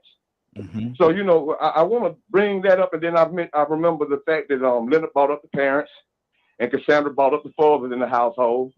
And, you know, that it gets to a point where it's almost seeming like we want to blame the people. But I think Toya could co-sign with me on this. All fathers didn't leave the household because they wanted to. Some of these people were brainwashed and didn't want a father in the household. So I sent the video to Toya where there was a generation of women, the grandmother, the mother, and the daughter who had just had a child. Each one of them said they didn't want no man in their life. They chose to be single mothers. In that same video, this is in the late 60s, early 70s now, in that same video, they had a room full of girls, like 9 or 10 of them. Asked them, did they want a man in their life or did they want a husband? They didn't want no black man. Way back in the late 60s and early 70s, feminism had hit them in the head and those little benefits. You ask yourself, well, dang, why didn't they want the black men? Was the black men sorry? Yeah, they were sorry. Were the black men uneducated? Yeah, they were uneducated. Why? Because they were black men. Because in the United States, wait a minute, this same country that we always known about, they intentionally made opportunities slim. And the less opportunity and access and exposure you have to find a life, you'll lose hope eventually. You'll start adapting and doing the things in the ghetto that people do to survive. Okay. You got they might lower their standards. They might lower their integrity to go ahead and get that bag. So I think, you know, we need to always remember that, you know, yeah, true enough, the parents, it's the parents' fault. The parents getting that bag. Okay. Hold on, True, we are living in a culture in a trend where we had latchkey kids. You got a few during the people. time when latchkey kids. Go ahead, finish your thought. During the time the latchkey children were around, the parents really couldn't supervise the way they needed to. Why? Because they needed to survive. So yeah, it might be the parents' fault, but it's the environment and the atmosphere we live in that demanded that these parents work 2 jobs because maybe they didn't have their husband in the household no more for whatever reason. And now these children are more vulnerable to media. Okay, so hold on right there, Rico. Whatever we intake is true. Okay, let me do this, man, because you got a few people that's jumping up and down and they want to comment or I don't know whether they want to review what you said or I don't know, but let me go to Ibrahim and Charles is waving his hand across the screen and a few comments that's come across. So Ibrahim, what's on your heart? And we got Muhammad, we got Captain as well. We're gonna go to him as well. But go ahead, okay, Ibrahim. I want to throw 2 things out there, but one I wanted to address what Rico was saying. It's right, but he got the wrong time period. See, you know, just like history, and I do history tours, stuff like that. I tell people, in spite of all what you've seen and what happened to black people, we did this, that, and the other thing. So the narrative is that we were lazy. The narrative is we were uneducated. The narrative we were X, Y, and Z. And that's all wrong. I'm a child of 50 and 60. My dad went to 9th grade. He couldn't barely read or write, but he could cook, he could bake. He was a chef. He could brick. He laid bricks. I had his cousin. Had a big contracting firm and couldn't hardly read and write, but he could count, he could do his numbers, right? So I think that what we're doing, that we look at education as some esoteric thing and not a practical things, right? Your father taught you how to do every trade. Your mother taught you every trade that she knew, whether you a boy or a girl, right? It was taught how to drive a car. Everything was taught to you, and then you learned in school. But when you come from school, they used to tell us that in school they had a history book saying black people had tails. And the church used to say that some of the churches used to say that all the time, right? They told us a lot of things about black people that National Geographic, you always see us up in the jungle, jumping up and down. They didn't pay somebody to put on ancestors' costume to go through rituals, right? They tell us that this is what it's like. There. You know what I mean? So we always had a misunderstanding about things. And today, that has forward on today. When people look back at the 60s, oh, they dropped the ball. They didn't do this. They didn't do that. I can say, yes, we did. Yes, we did. Y'all don't know what the hell we did because we didn't care. And then this is how things going. But now, what I want to talk about real quick is that brother Jay Johnson, NFAC leader. They have rushed him to early courts, and it might hopefully today. He's supposed to be Monday. Well, today they might drop all the charges and everything, get past 20 years. But he made a comment to me this morning. He said, what would have happened, right, if the NFC or other groups in their community protected their community? That's why the brother's talking about when he gone. They're not doing that. They're running to make statements. When you protect your community, you walk through your community. That's what we did as Panthers back in the day. You ask about people. You keeping track about the elderly people. You keeping track about the woman that doesn't have a man at home or whatever to protect her, or need help with her children and stuff like that. You don't have that kind of community feeling. So what he was saying, well, we had still been existing, that might not have happened because anybody can come to the black community, whoever came from another community, and shoot up and kill and stab and rape and pillage. And then we get mad because we see one white black man every day, but he's allowed to walk in there uncontested, unmolested. You go in a white neighborhood like that, looking suspicious, guess what's going to happen to you? You're going to be dead or in jail before the police even get there. You know what I mean? So in our communities, we're not protecting our communities because they can come in, anybody can come in and do dastardly thing they want. You know what I mean? Including the streets, everything, right? So if we had that community feeling and that we get back in again, I hope Jay Johnson bring this up again and we can sponsor it. I hope today he gets all through everything so he can come back out here and encourage these brothers to get out there and do the right thing instead of profiling and pimping. Thank you. Good deal. Charles, you wanted to say something? You was waving your hand, brother. Yeah, couple things, and Brother Ibrahim just made me think of something else. So I'm gonna move backwards on it about neighborhoods. I've lived in black neighborhoods. I've lived in some of the whitest neighborhoods. I've lived in white neighborhoods that it was weird. Well, not weird, is that when another white person came around that didn't look like they supposed to be around, they went in on that person. Mm-hmm. It wasn't just black people. I've seen this now. I'm in Bibb City in Columbus, Georgia, back in the day. And I probably was one out of two black people in that area. So I've seen them when another white person come in that didn't look like they supposed to be there, what they did to that white person and how they reported that white person. So they did that to everyone. They wanted to keep their neighborhood a certain way. Now, I'm gonna go back what Rico was saying about latchkey kids and stuff like that. I was a latchkey kid. Both of my parents worked and had businesses. And our brother and a sister. The rules and regulations that they put out there, we stuck by because they didn't play them games. So what Leonard was saying about sanctification of what music you can listen to and what music you can't listen to, kids gonna sneak and do certain things. They're gonna do that. We snuck all the time and listen to Richard Pryor records when we know we ain't supposed to. But we were still in a certain order that my mom and my dad didn't, they allowed that order. You understand? We looked at TV, but they allowed certain things. You don't do these things. You don't do those things. You still have to put those things out there. I don't care. I think it was Toya was saying that we're 80% of what influence on our children. Yeah. And you have to be that kind of way with our kids. You understand? I got 3 boys, two different generations, but 3 boys. So I don't change how I raised them because society changed. You get what I'm saying? I'm the same way with little Charles as I was with Sheree and Yuri. I don't change because society changed. You get what I'm saying? Yeah. What are you listening to? Who are you hanging with? What do you think you're wearing? Go get a haircut. Shave, brush your teeth. I don't change. See, the dad didn't change. If I don't care what kind of cultures, what kind of anything around them change, I'm the biggest influence.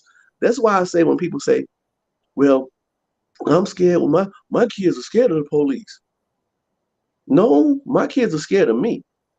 You understand?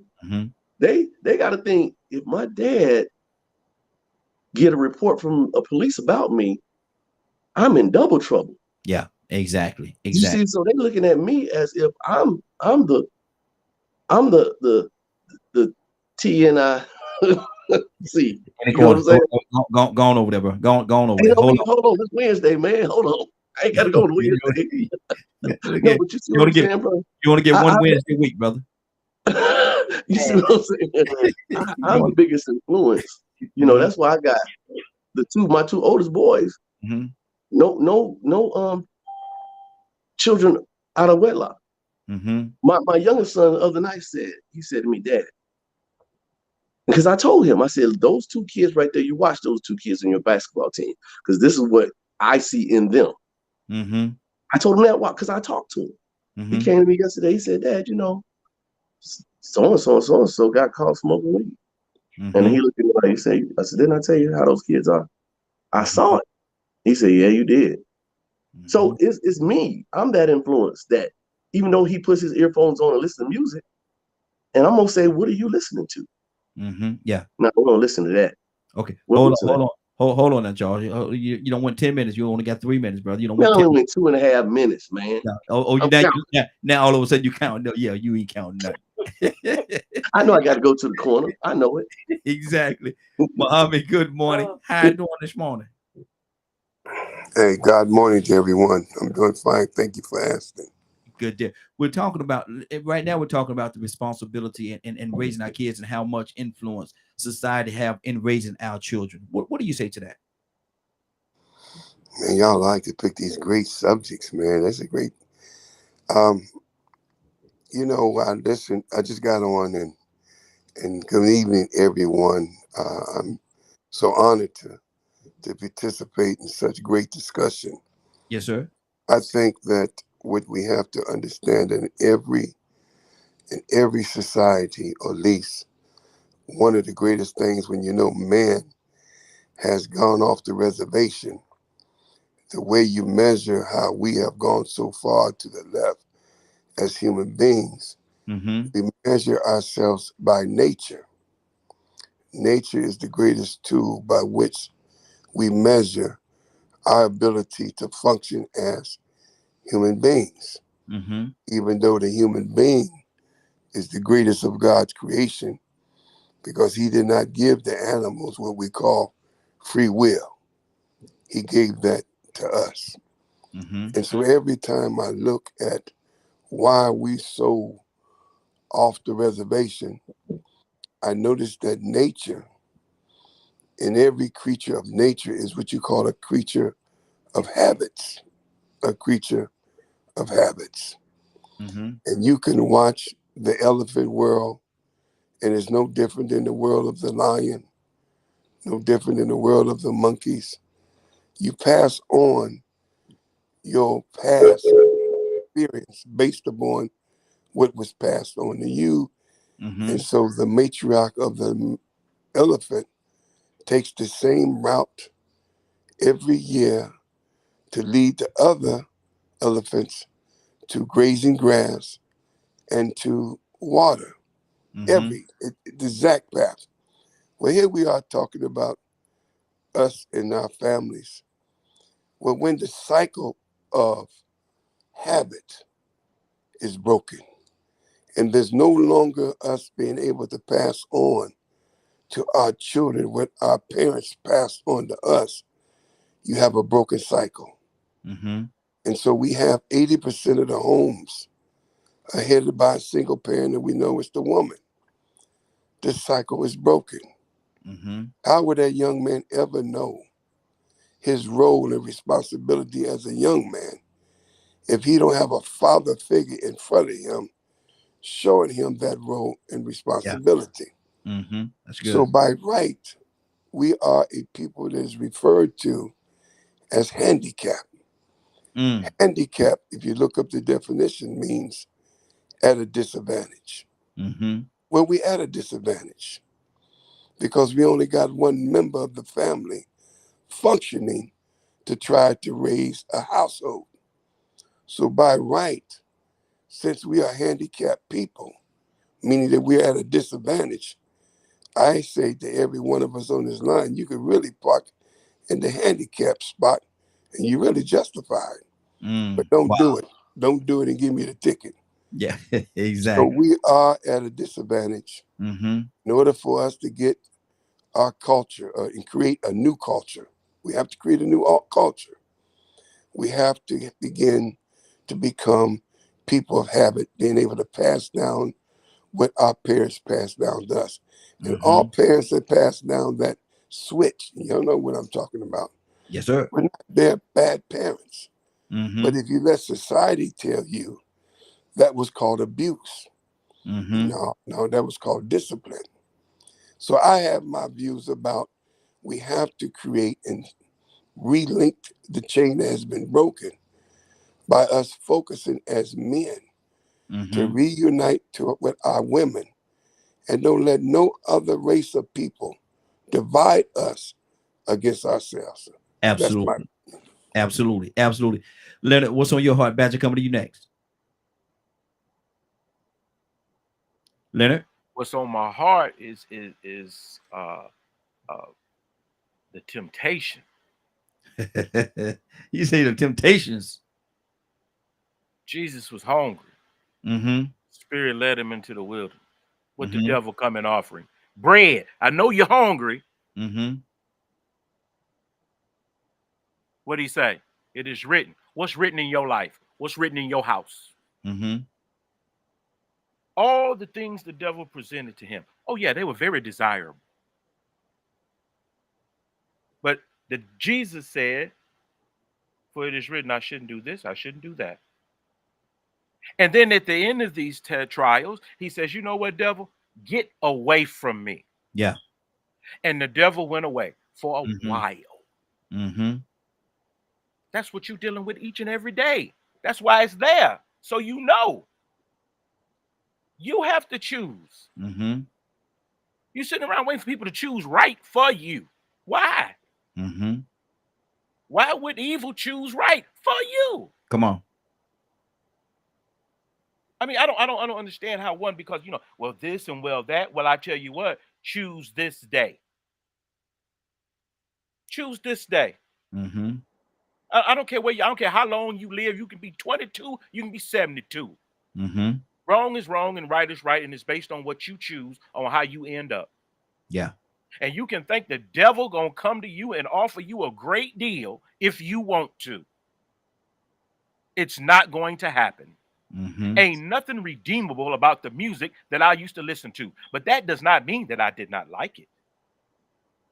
Did you like it? Yeah, that I was the 2 Live guy. Okay, I was in the clubs every night up under girls and doing what I wanted to do and having a great time. Oh, and I was a PK.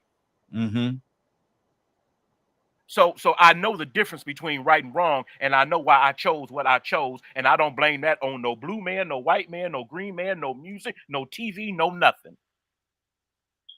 So as soon as you move from this thing where everybody making me do something, I'm so stupid I can't choose.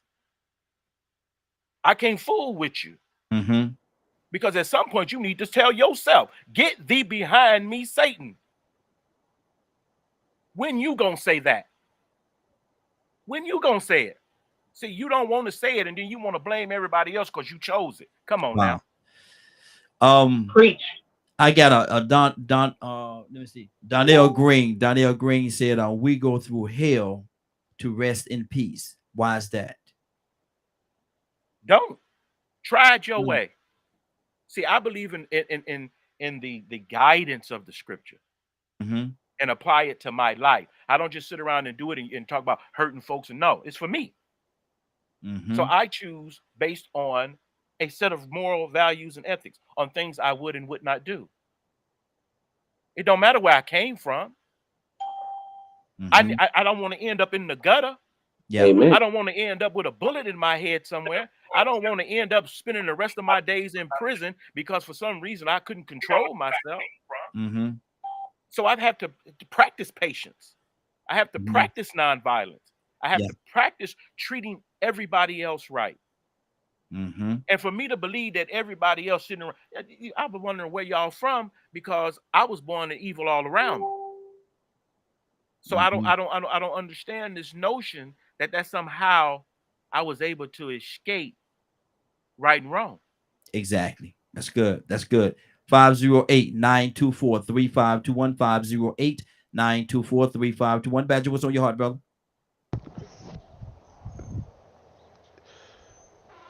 I am in a lot of ways with Leonard on this because see, I'm one of the crazy people that challenges the devil. I want him to bring his best just to see if he can mess with me or not because it Preach. don't work. I enjoy the challenge. I think it's hilarious how much he any evil spirit can try to tempt me. Say that. Um, and the reason I word it that way is because I have no fear of it. Because if I fear it, I give it power. Why fear it?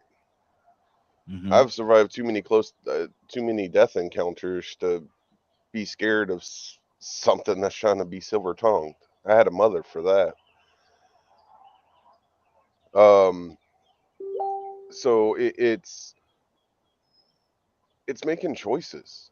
I made a choice a long time ago when I was a teenager. I'm going to be responsible for myself and I'm going to be responsible to other people. So it's and it drives me crazy that a lot of people don't know what that actually means, nor put in the effort to teach that to people. Most people teach the selfish side of it, and that's it. Why do you think that is? I don't know. I really Mm. don't. It makes no sense to me whatsoever because to me it's excuses. You know, people talk about mental health and different things like that. What some people don't know that me and Leonard's talked about is I'm yes, I deal with autism. I deal with you know, I suffered from brain trauma. I suffer from PTSD. I'm a very psychotic human being. I have an anger issue that is absolutely terrifying.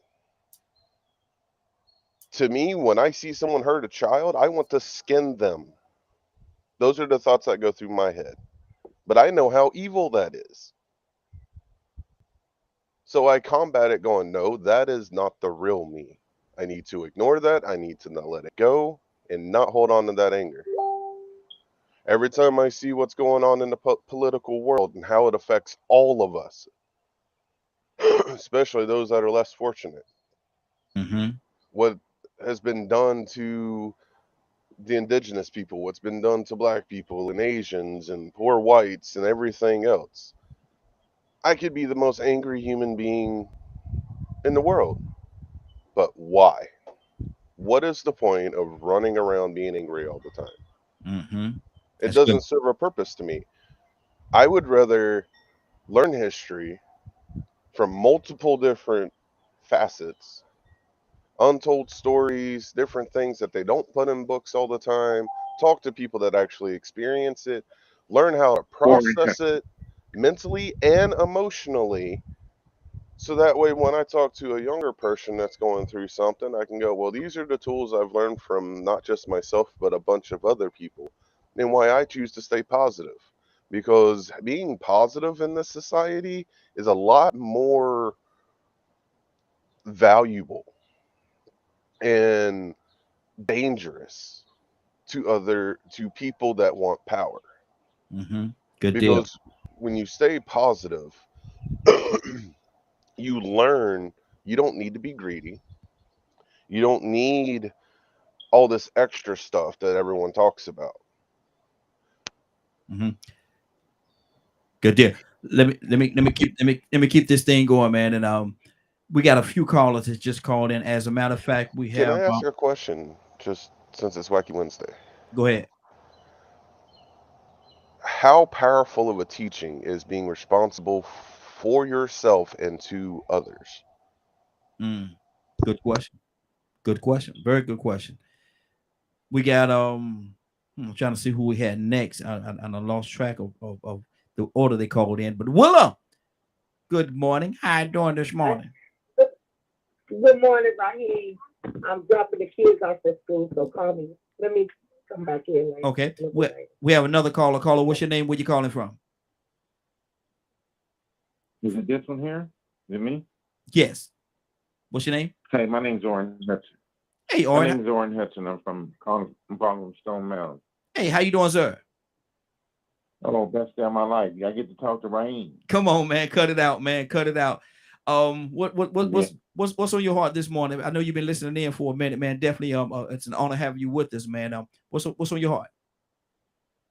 Just want to, the youth violence, the gang violence, the crime. We need to do something about it. We need not on our watch. We don't need to sit back and sit on the sideline and do nothing. Bad things continue to happen when concerned people sit on the sidelines. Mm-hmm. And we got to get in the game. We need all hands on deck. Everybody needs to be a part of the solution. I'm getting calls every day with parents who are petrified of what their children may do and when they go to school. A lady told me she talked to the school about some gangs in the school, and they told her to take the kid out of the school. Mm. I'm Wow. saying, man, we got to stop this nonsense. Mm-hmm. Wow. So we need all hands on deck. Bad things continue to happen when concerned people fail to make boss moves. Mm-hmm. Bad things continue to happen when concerned people fail to sacrifice. Bad things continue to happen when concerned people fail to give back. Mm-hmm. Come on. Absolutely. Movement is life. Nothing happens until something moves. Make some moves. Mm-hmm. Make some moves. Make some boss moves. Sacrifice. Do everything in your power to teach these young people. I'm doing an 8-week boot camp. Mm-hmm. Teaching young people how to dream, how to play chess, how to make your next move your best move. Mm-hmm. Get your head up, get your pants up, get your grades up. And yes. The big one, never give up. Your mind is a pearl. You could change the world. Mm-hmm. Don't do the first thing that pops in your head. The first thing that pops in your head is a trap. Mm-hmm. So don't do the first thing that pops in your head. Your first crack could be a whack, and you can't take it back. Mm-hmm. So think before you act. Pause, ponder, pray. Then proceed. Pause, ponder, pivot, pray, then proceed. Mm-hmm. Why? You can make one move in life and never recover. Absolutely. 6 magic words. Mm-hmm. Take time to think things through. Yeah, that's good. Powerful, brother. Ryan, what's his name? Oren. What's his My name? name is Oren C. My name is Oren C. Hudson. The C's for checkmate. Checkmate means you win. It's not over until you win. I'm committed to helping people win. I get a kick out of helping other people win. Here's why. What you sincerely desire for others will happen for you. Mm-hmm. Right. That's the and as a matter of fact, that's I want to make sure. wake up. Hold on. Oren, can you hear me, brother? Oren, can you hear me? Yeah. Okay, listen to me, brother. You gotta listen to me. My thing is right here. This brother here is a chess master, man. This is a chess master, and he go around. He actually teaches people how to play that game from children all the way up, how to play the game of chess, man. And this dude he'll beat you in three, 4 moves if you ain't careful. He'll beat you in 3. I'll challenge him. Okay, there you go. And Well, let the challenge begin. I want to commend him. I want to commend him too. Distracted. That 8 weeks that he's taking is indicative of the quality time that it takes. It's easy for somebody to just stick their nose in and say what they need to say and get their opinion and go on about their business. But that quality time, you remember when Toya was saying that about 80% of the influence, where it comes from, where it's going to come from the person that has the most quality time or whatever information that they're spending more quality time with. So I like that, but man, I hate to even go this direction, man. I love your platform, Raheen. But I might be out of here on this, man. Unless you might split it in half and do 2 different shows. Because there's a few people on here that I really can get down with. But then I'm starting to notice a trend. And this trend is like just after listening to this brother that spoke. I could bring up 250 rappers dying. I ain't related to none of them rappers, but they in my community because 99% of them were young black males. That is a new trend that has not been going on but it's now starting to become common. And even though it doesn't pertain to me, I'm still affected by it and I'm still concerned about it.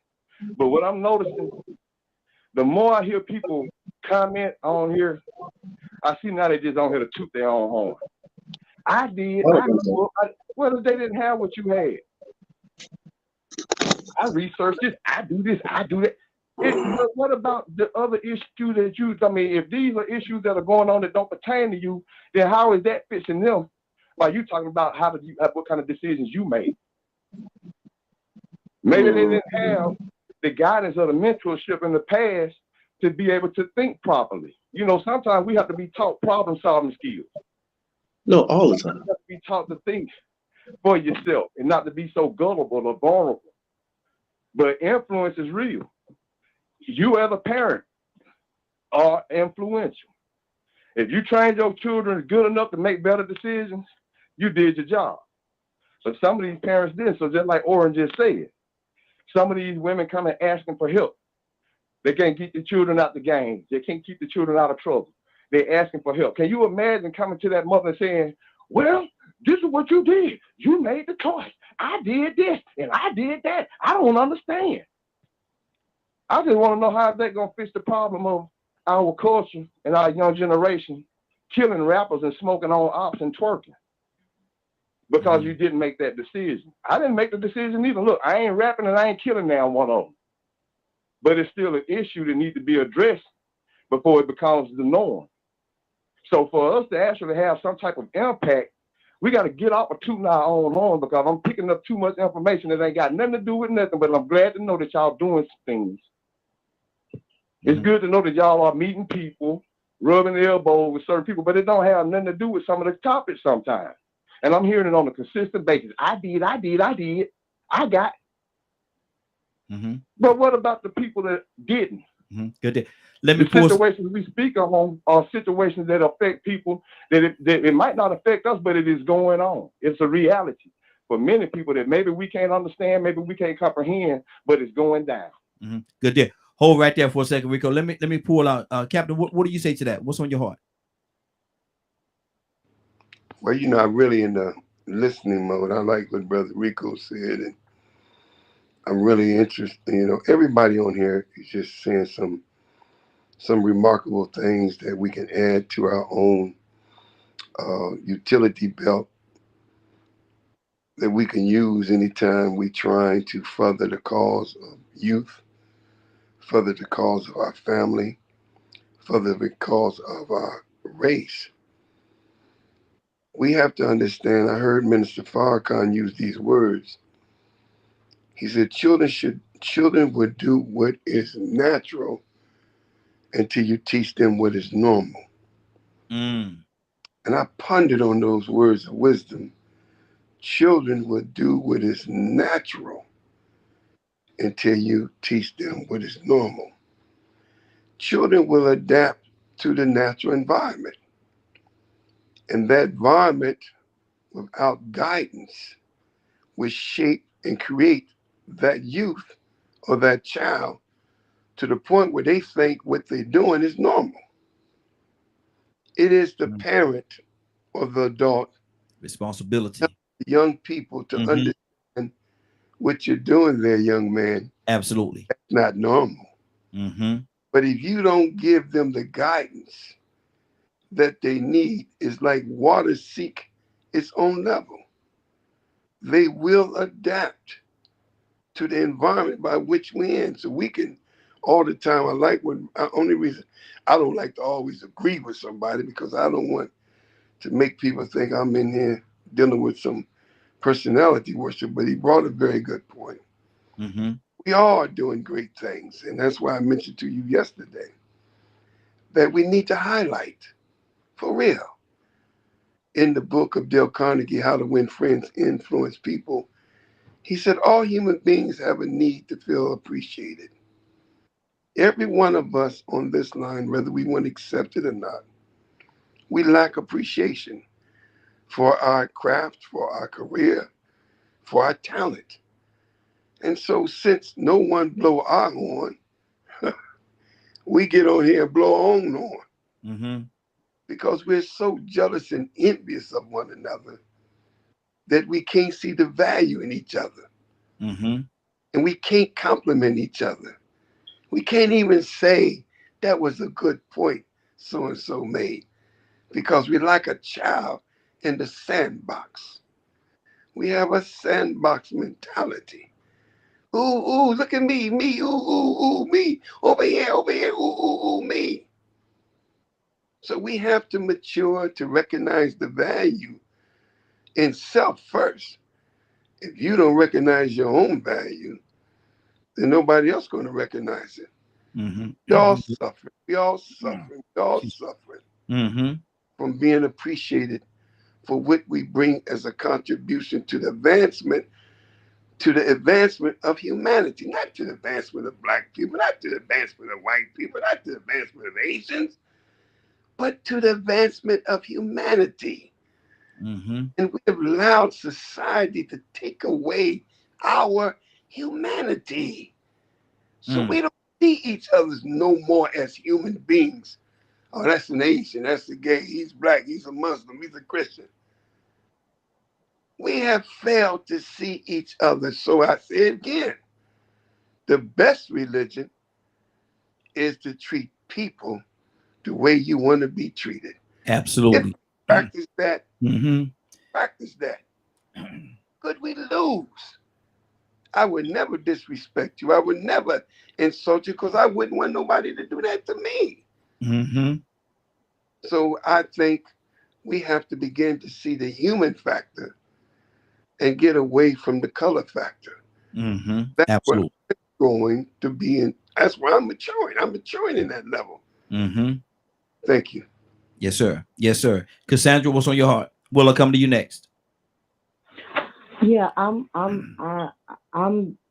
definitely with Captain and what he just said. Is that who that was? Yes. Yeah, and what he said.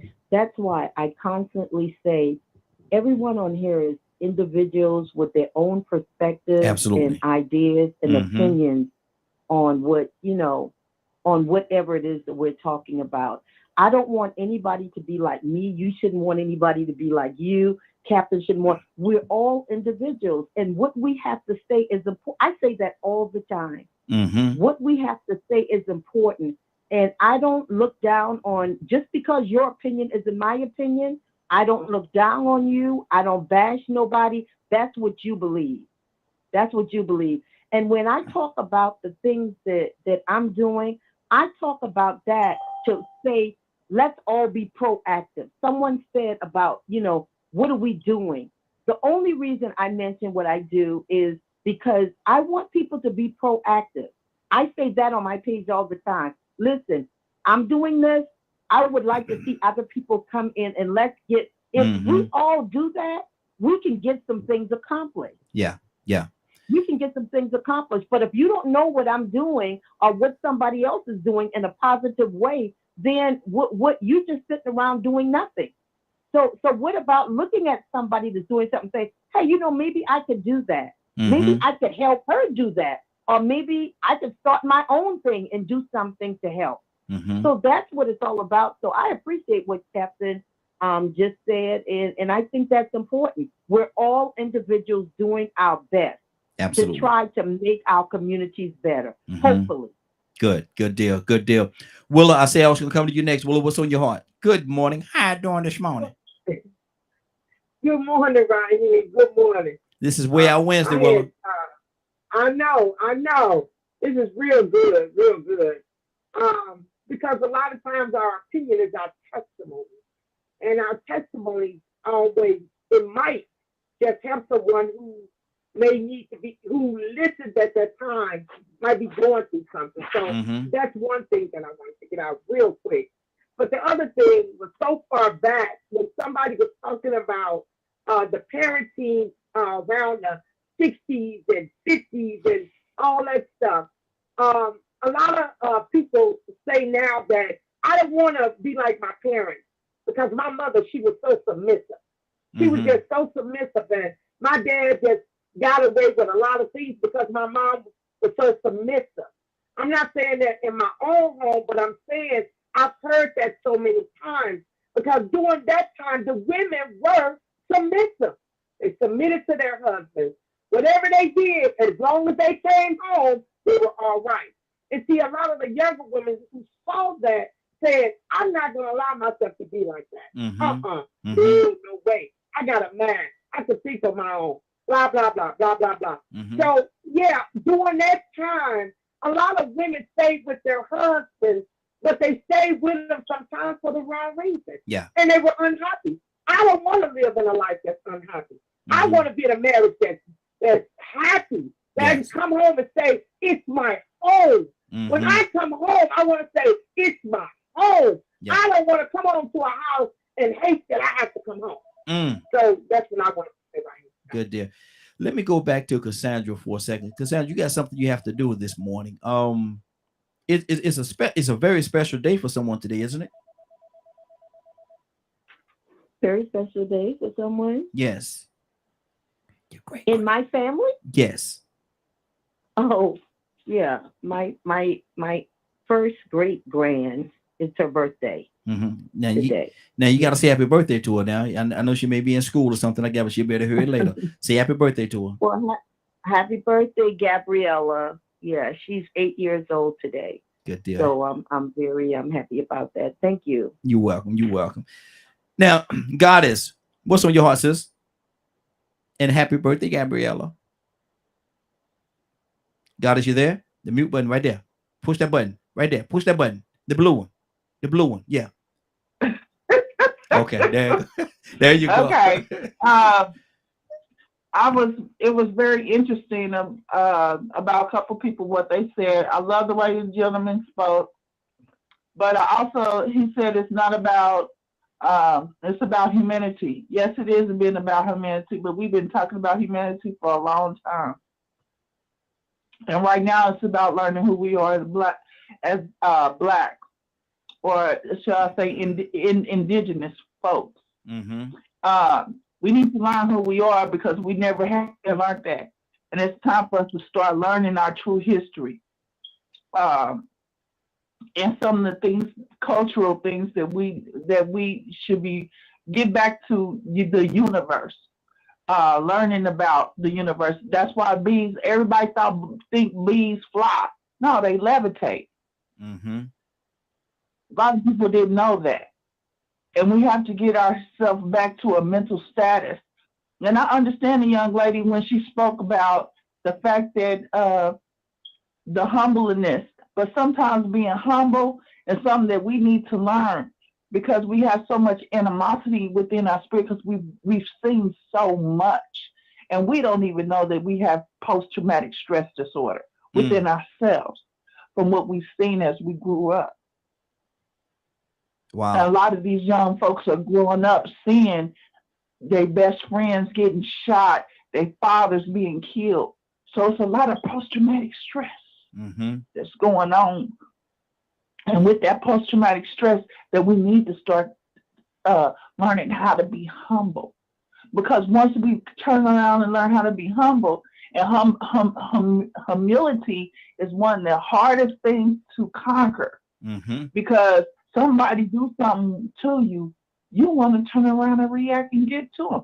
I know I'm one of them. Oh, that person ain't gonna do this to me. But that reaction, every action comes a reaction. Now, how you react might be something. But if you ain't got nothing to lose, then your reaction's gonna be different. If you got something to lose, then you might not react the way you should. The way that people think you should, because you got that peer pressure of people looking at you. That's good. That's good. So, let me go to Charles. Charles, what's on your? Through my trials and tribulations, and straddling that fence. Because one day you're gonna have to decipher which side of the fence you want. Absolutely, absolutely. Charles, what's on your heart, brother? I hear a lot of people on here, man, and I like my thing with the platform, and it's not a thing because I'm here. You get what I'm saying? And I know, I say it all the time, when I'm battling you all, I know who I'm battling because we don't all have the same political mindset. Exactly. And on that, it's no problem because I learn from people who don't think like me. You understand? So I don't really hear anybody on here tooting their own horn. Now, I might not hear as many solutions that I would like to hear, but I do hear people on here giving their experiences and how they got through them. Yeah, So exactly. when you're looking at this show, or somebody looking at this show 10 days from now, Mm-hmm. if you're listening, because sometimes we're not listening when we're arguing our point, but if they're listening at what's going on and they hear, all right, this guy says, this lady says she was in the rap lifestyle and this is what she did or didn't do to go there. They didn't just hear she was in a rap lifestyle. They put another one. They didn't just hear that. They heard her solution or what she didn't do. You understand? Like my kids listen to the radio, but I watch what they listen to. You understand? So the solution was I watch what they listen to. Yeah. You know, my kids didn't have, you know, I'm a father, so you got to think about it. My kids didn't have kids who are not married. I mean, no. These patients keep coming by and nurses. My kids didn't have kids out of wedlock, not because. So I'm not bragging about it. I'm saying this is what I did for them not to happen. I talked to them. I did that 20%. I did that 80%. 80%. Yeah. Everything we do, we talk to people. So I'm gonna give an example, and I'm quite sure this is what I hear from a lot of people. Although I might not agree with what they do or how they say it, I'm listening to what they say, and most people on here, I hear contradictory, but I don't hear people bragging. You understand? I might hear some wrong information, but even I don't hear Hold people on now. You ain't getting no wrong information on here now. You ain't getting no wrong information. I mean, you know, look, Hold I just on said now. in the beginning of this, if you learn to listen, bro. No, I just kidding. No. Hold on now. No, check it out. I just said in the beginning, I don't have the same political view as a lot of people on here. So what I'm gonna think? I'm listening. I'm getting wrong information. Is correct? Yeah. From look, from your viewpoint. From your viewpoint. Okay. Correct. I'm gonna give y'all the right viewpoint. Everybody else gonna get it wrong. No. Hold on now. There you go. As a go matter back of up to fact, the corner. go your I'll go behind back to over the there in the corner. corner. Don't get no drink. Don't get nothing. You just get your behind over there and sit down. Don't pass. Don't That's pass. what you do. You know, you don't get nothing. You don't get $200. None of that. I'll Man. get Your the behind over. $200. You get nothing. You get nothing, bro. Don't eat the snacks on the table. Put them back. You get nothing. Rosalind, what's on your heart this morning? Good morning. Good morning, young lady. How you doing this morning? I'm doing well. I hope everybody is doing well as well. Yes, ma'am. I just been listening. As far as like the parenting and the music influence. Now you know, Raheen, I don't with my daughter, I don't play. I called her twerking one time, and that's all it took. Yeah, we're not doing that. Exactly, we're not doing that over here. She knows it's WOS. That's whooping on sight. I don't play. I got switches all through my house because it's what we teach our kids. Now I have cousins. They allow their daughters 8, 9, 10 Rosalind, hold on. live. Rosalind, hold on for a second, sis. Hold on for a second. Did you say WOS? Whooping on sight? Whooping on sight. Okay. That's what she said. Okay. She didn't say WAOS. Okay. It's whooping on sight. Okay. You know, because she's a reflection. She's my reflection, and I'm hers. So what I do, I want her to do as well. So I don't do the twerking and stuff because I don't want her to do it. Because if she see me do it, she's gonna do it. Now I have cousins. They allow their 7 and 8-year-old daughters to twerk on Facebook Live and do all that. We're not doing that over here. And I tell them all the time, if they come over here, we're not doing that. We don't do that because that's not being a lady. You know, if I allow my daughter to do that, that's what she's going to grow up doing. And you have to be involved in your child. Watch what they're doing on. She has a tablet. I have parental control. I watch what she's doing. You know, we have to get involved in our kids' life and know what they're doing, because if not, they're going to grow up listening to any and everything and doing. Look, money is the root to all evil. Everybody know that. Yes. So the rap industry is all about money, sex, and power. That's it. That's all they know. Have you ever seen Michael Jordan do a sale on his shoes? He is a billionaire probably. Yeah. Have you ever seen him do a sale on his shoes? No. because they're gonna stand in line and continue to pay $300 and $400 for his shoes. I won't, because I don't wear them, and my daughter's not gonna wear them. I mean, I know he probably gives to charity, but do something. Run a sale. Run a $20 sale sometimes. He never ran a sale. But getting back to it, it's how you raise your kids. It's how you raise them. She's gonna be if she grow up and do something that's out of the ordinary, it's because she wanted to do that. But when she's in my house, we're not doing all that. I was brought up listening to Betty Wright. Yeah. No pain. Early Saturday no mornings, we up cleaning up. gain. My mama raised me to listen to Betty Wright, Bobby Buchanan, and all them. We listen to blues. So she already know. Mama listens to blues, and I mean, everybody's household is different, but that's how she's gonna be raised. She's gonna be raised to do what's right. Now, Rosalind, I'm not gonna tell you, I ain't gonna step outside of my lane here, but that baby don't want to listen to no blues. Hey, Miss Rosalind. Look, I have an old soul, and hey, that's me. That's how I was raised. I mean, I listen to all music, but I'm a Betty Wright. I'm a blues person. So that baby don't want to hear no pain, no gain, and well, she'll be all right. We're gonna listen to it. And she better get her a job and get her own, and then she can listen to whatever she wants. But right now, she don't have a job, so she gonna appreciate it later. She'll appreciate it later. But my thing is right now, if she get old enough and she get her own car, pay for her own car, and you ride in her car and she want to put some rap music on, you can't change no blues now. You in her car. Yes, I can. See what I mean? She's gonna respect me to let me do what my mama did. I mean, when I have birthday parties, I invite all my friends. They already know we ain't listen to no rap. It's gonna be based mostly blues, because that's my mom, and I know what my mom likes, and she's gonna enjoy what she wants to enjoy at my party. Okay. Hey, say no more. Say no more. Toussaint. Ain't no telling what we about to get. Y'all put the seatbelts on. Ain't no telling what we about to get. Looking forward to it. Come on, Toussaint. Give it to him. Here you go. Go ahead, Toussaint. What? What's on your heart, brother? I know you got something for us. What you got for us? You got something now. No, I just listen. Man. I mean, that hesitation let me know you got something. Go ahead, brother. Talk to us. I just look at us, man. I don't know who to blame. Is it us or them?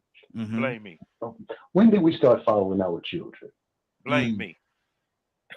Come on, Toussaint. What you say, Leonard? Come on, Toussaint. You better preach. Come on. He about to. He about to. I mean, really, we let them do. We don't sit at the table with them. Go get. Matter of fact, why don't you go get them cups and forks and spoons under the bed? Go to eating all over the house, ain't they? Come on now. I know where you're going. Yeah. Let me ask a question for the majority. Maybe not the majority, but half of us at least. What time is dinner? Now that's just ask that. Huh? What time you gonna eat dinner? No, I'm talking about nowadays. What time is dinner set? Ain't no a set time. There isn't one. They don't have one. 9, 5. Okay, what time is it? What time do you sit together with the family and just talk? Matter of fact, what happened to your kids yesterday? What did they do? How did they grade? Let me ask another question. I'm talking about the little kids. I cannot say this. Go ahead. Go ahead. No. Way out Wednesday, brother. Go ahead. Say it. Say it. Okay. All right. You ready? No, I ain't gonna say I'm ready now. Y'all rebuke me later, okay? All y'all saved and sanctified, filled with the Holy Ghost. Come on. They got a cell phone, they got a laptop, they got an iPhone, they got a phone on their arm, but they pissing on themselves. Come on now. And can't spell. Wow.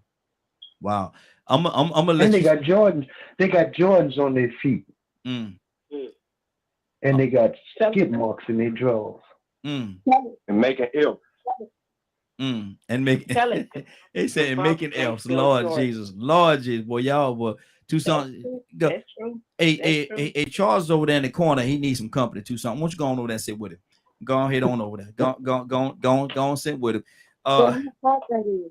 I agree with him. That's the truth. He's telling the truth. He's telling the truth. Parenting. That comes from parenting. Parenting does that, and they give the kids or lack of all parenting just to get them out their face. And So they just doing whatever, they seeing whatever, they just literally everywhere. But the killing part is we literally still have adults that act like that. So how are the kids being raised? They're being raised by adults that's not showing no respect and no mannerism. So how are they gonna show? Absolutely. Toy, you with a T? I heard you over there. Yeah, and that's the point, right? Because it comes from parenting too. I'm coming from the kid. I'm coming from the kid aspect, right? I can use all of that and blame everything, but I am the one making the conscious choices and decisions. So it comes from parenting too, because most of the parents don't tell their kids to do those things. They're the 10 times worse than what the parent is. The standard has changed. We don't have a standard anymore. There's nothing set. The quality of what we teach. I came from a single parent male household. That man couldn't braid, honey. He didn't know what to do, honey. I know he prayed a lot of days to hope that I didn't grow up gay because I wanted to be just like him. But it was always conversations and talking and reminding me, hey, you're a girl. This is your role. This is your design. And he taught me Christian values even though he drank. Right? Yeah. And when I learned Christian values, it was like, well, I didn't want to be submissive because when I saw the submission, but people doing the opposite of what you teaching me, wrong, wicked stuff, now I'm not going to do that. And this is where we start to have the problems in households. When you say one thing and we see other things that we don't want to really do because we see or we feel like it's wrong. You should train them up in the way that they should go, because now I'm going back to the original things. My parent taught me the right thing first, regardless of what he did. And a lot of us ain't teaching our kids nothing. We letting them grow up like we thinking they supposed to know something. But lastly, so I want to go back to these experiments. They just did it with this pandemic. But these experiments, the St. Louis projects that they put all this stuff around, sprayed it around to make the people in that project docile, lazy, not want to do things. Who's to say that they're not doing it again? So when we see things that don't seem normal, we need to start thinking about some of the other weird, outrageous things our government has done and put all of these factors together. The psychological issues, the greed, the devil, let's not forget about him, us not having standards. There's a multitude of things that make this melting pot the way it is. But at the end of the day, we are trying to solve the endless quest of what this thing called life is. And what we humans do. We humans, it's just crazy and special. And it ain't nothing that's going to change us except for us. That's why we got a savior. And half the time we don't even want him. But the thing is about this life is beautiful. It's all my flaws. And now I'm back to me trying to get back on the right track. All of it was well worth it for me to be here today. Good deal. Good deal. Good deal. Curtis, talk to me, brother. Kurt, you there? Rico. Yeah, I'm right here, Raheen. Talk to me. Hey, Rico. Yeah. Rico, I'm with you, bro. I'm standing right beside you, locked on, you know what I'm saying, walking, toting, and I'm making sure that, you know what I mean, your point is well heard, bro. Because, listen, I deal with these same people y'all talking about on a daily, consistent, yearly basis. These folks is calling me at 12, 1 o'clock in the morning. I had to get out my bed at 2:30 in the morning to come down and put my life on the line because a young lady boyfriend decided that he wanted to really take it to her. And when I'm talking to these kids, man, a lot of these kids ain't following y'all because all y'all, it's not, listen, if the shoe fit, wear it. But if you constantly browbeating me and not giving me no adequate solutions, then you like, I don't want to listen to you. If you know that the society at large is mistreating the situation, if you know it's psychological warfare, then what is the remedy? What's the answer? Because we can sit here all day and talk about what these kids ain't doing, why they doing this, how they doing that. Man, come on, man. You know, it's people that's listening to this broadcast, and I don't mean no harm, but how you doing, man? God bless you. It's people that's listening to this broadcast that will easily take what we are saying and use that as the narrative. We just seen it happen in Buffalo, New York. We just seen it happen in California. We just seen it happen in Georgia, Florida. We saw it happen in Ghana. These people are running with an ideology that they're getting from us. We so splintered right now because we just gotta blame somebody. We gotta blame somebody for the effect and nobody for the cause. There's a cause behind all of this. God has said it. God has said it and laid it out. Toya said it and laid it out. I think Toya just said something about Missouri. Mm-hmm. God has spoke on Missouri. Atlanta, Georgia, Baltimore City, they was the three hubs that set up the projects. They was the three hubs that did it. Social welfare was not designed for us. We couldn't even get it when it was designed. GI Bill was not designed for us. We couldn't get it. After we done fought in a war, we still couldn't get it. We couldn't qualify for that. A black man who fought in the war could not go and use his GI Bill. It's like we got to blame. And you know what? In some cases, in most cases, no, I ain't gonna say most, but 45%, yeah, you got that problem. But we're speaking like that problem is all of us. It's not. The problem is that we want to talk about the problem because it's easy. The solutions, if you got a situation, you must have a solution-based idea. You can't just talk about the problem. And that's what's going on in our communities. All we do is look at the problem, and then we blame a specific group for the problem instead of blaming the cause. We never address the cause. Mm-hmm. Good and deal. It's time, and that's why you see so many black people being executed, because black folk, especially this younger generation, is addressing the cause. I'm reminded of the girl out in Minnesota, the black female, I can't remember her name, who did that video, that said, look, we don't own none of this. And as far as I'm concerned, in a monopoly game, if you make me play for 140 years and don't give me no money, and then all of a sudden you give me money 140 years later and you expect for me to win? Then I don't care. Y'all can burn it down. We don't own nothing in here. Mm-hmm. Wow. Because the game was stacked from day one.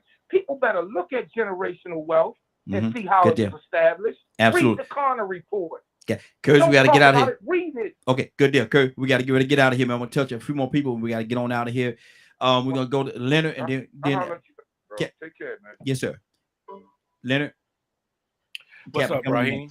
What's on your heart, brother? We got to get on here. To my Bible readers, Luke 4:33 through 36. Mm-hmm. I'm gonna just do the first verse. Mm-hmm. And in the synagogue, there was a man. Remember where he was at, okay? Mm-hmm. Which had the spirit of an unclean devil sitting right in the synagogue. What you think this world got? Wow. You understand? And so, and it cried out with a loud voice. Why? Because the light and the truth had walked in. Mm-hmm. And so we have to understand that if you ain't gonna shine light and truth on a situation, you ain't doing nothing for it. Mm-hmm. And so if you sit there and you want to hold on to the leeks and the onions, you'll never be free. Mm-hmm. Good deal. If you keep wanting to eat from that table, you will never be free. Good deal. The devil knows what right is. Mm-hmm. And if he in you, he gonna cry out with a loud voice. Mm-hmm. Good deal. So you have to let that go. Oh, absolutely. Stay right there. I'm gonna go to Muhammad, and then I might touch a few more people. We got to definitely get out of here. Give me a quick version, Muhammad. What's on your heart, sir? Captain. Captain, I see you talking, but we can't hear you. Your voice, your voice, something going on with your you may be on mute. Check your mute button. We can't hear you. Can't hear you. Can't hear you. Go back out and come right back in. Hopefully that'll rectify the situation. But before Oren, what's on your heart, sir? Oren, you there? Can't hear you, Captain. Oren, are you there? Chess Master, you there? Okay, he may be away from his phone. Is it? It's not your. It's not. You can hear people, right? Yeah. I can hear you. It's some going on with the speed over there. Some going on with Captain's speed. Rico, what's on your heart, brother? Talk to me. Give me a quick version.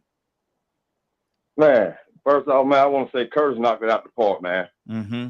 That was all true, and it's good because he speaks from that position of working with people like that. Oh, yeah. And I also want to say Toya, he knocked it out the park, too. Mm-hmm. And I don't know if y'all realize it or not. She was true.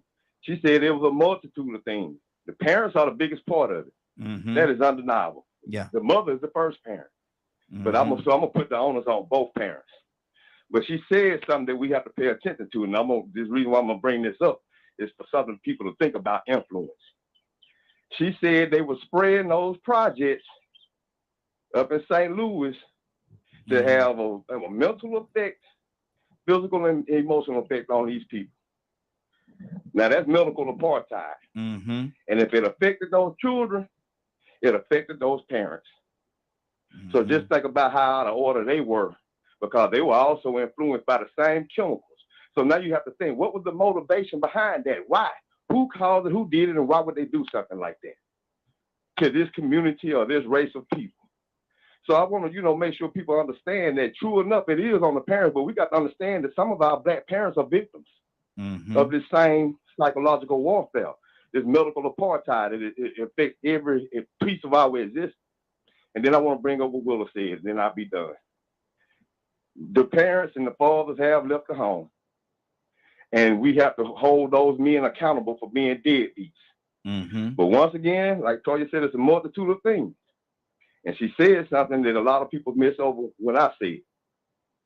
Some of these women felt like it was a negative thing to be like the traditional women that they knew of in the past. And they made a decision to tear up that tradition. It wasn't a man decision. Some of these men did make the decision to be deadbeats. Some of these women made the decision to not be good wives and be submissive like the traditional woman they grew up to be, because they weren't going to be fools like them women in the past. And I heard it with my own ears too. Mm-hmm. So, we have to be mindful of that, man. Donald knocked it out the park, man. And, man, good show, man. Good show. Yes, sir. I felt like going somewhere, but I ain't going nowhere, man, because I think I got a little bit more to offer. There you go. It don't take us long to realize, man, we all got something real special, man. We all are how to say the thing, and ingredients in the soup. And we all got, like I said, whether we agree, disagree, and truth of the matter, honestly speaking, it's not important to me, and it's just me talking, whether we agree or not, because we all have to grow, and we all got something to add to it. If we agree, I think it'd be so very boring if we all get on here and we just agree on everything, man. What people gonna? Ain't nobody gonna want to watch us or listen to us, man. We all agree. We got just one person saying what, and don't need nobody else, because we all gonna agree on it. Why something, But I think we just don't want people to discredit the truth and the facts. Mm-hmm. When we're hearing it, or to dismiss it. When Donald came in and said earlier, when did we started following the children? Mm-hmm. Man, I said that 3 times 2 hours ago. Yeah. Tradition has gone to trend, and now the parents and the elders are following the children. Mm-hmm. But it didn't get no amen or nothing. Mm-hmm. But 2 hours later, it was heard. Mm-hmm. So, I think it gets to a point where we do want people to listen and understand, but don't go and discredit people. Yeah. And then come back and then confirm it later on. I mean, we want this consistency. Mm-hmm. We don't want this contradiction going on, because that's what the problem is, that you're hearing a lot of contradiction. Mm-hmm. And some people are contradicting themselves in the same sentence. Mm-hmm. Wow. Listen, it is on 10:08. We got a lot of people on here today, man. I definitely want to thank each and every one of you all for being a part of it, man. We family here, man. We love each other, man. Whether we agree or whether we don't agree or whatever, we still family.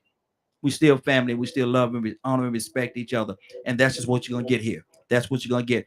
But Rico, what they will get at 3 o'clock is what? They will get a rebroadcast of this program, and if they would like to hear it or see it in its entirety, they can tune in at 3 p.m. Eastern Standard Time on www.dkmmediagroup.com. Good deal. Good deal.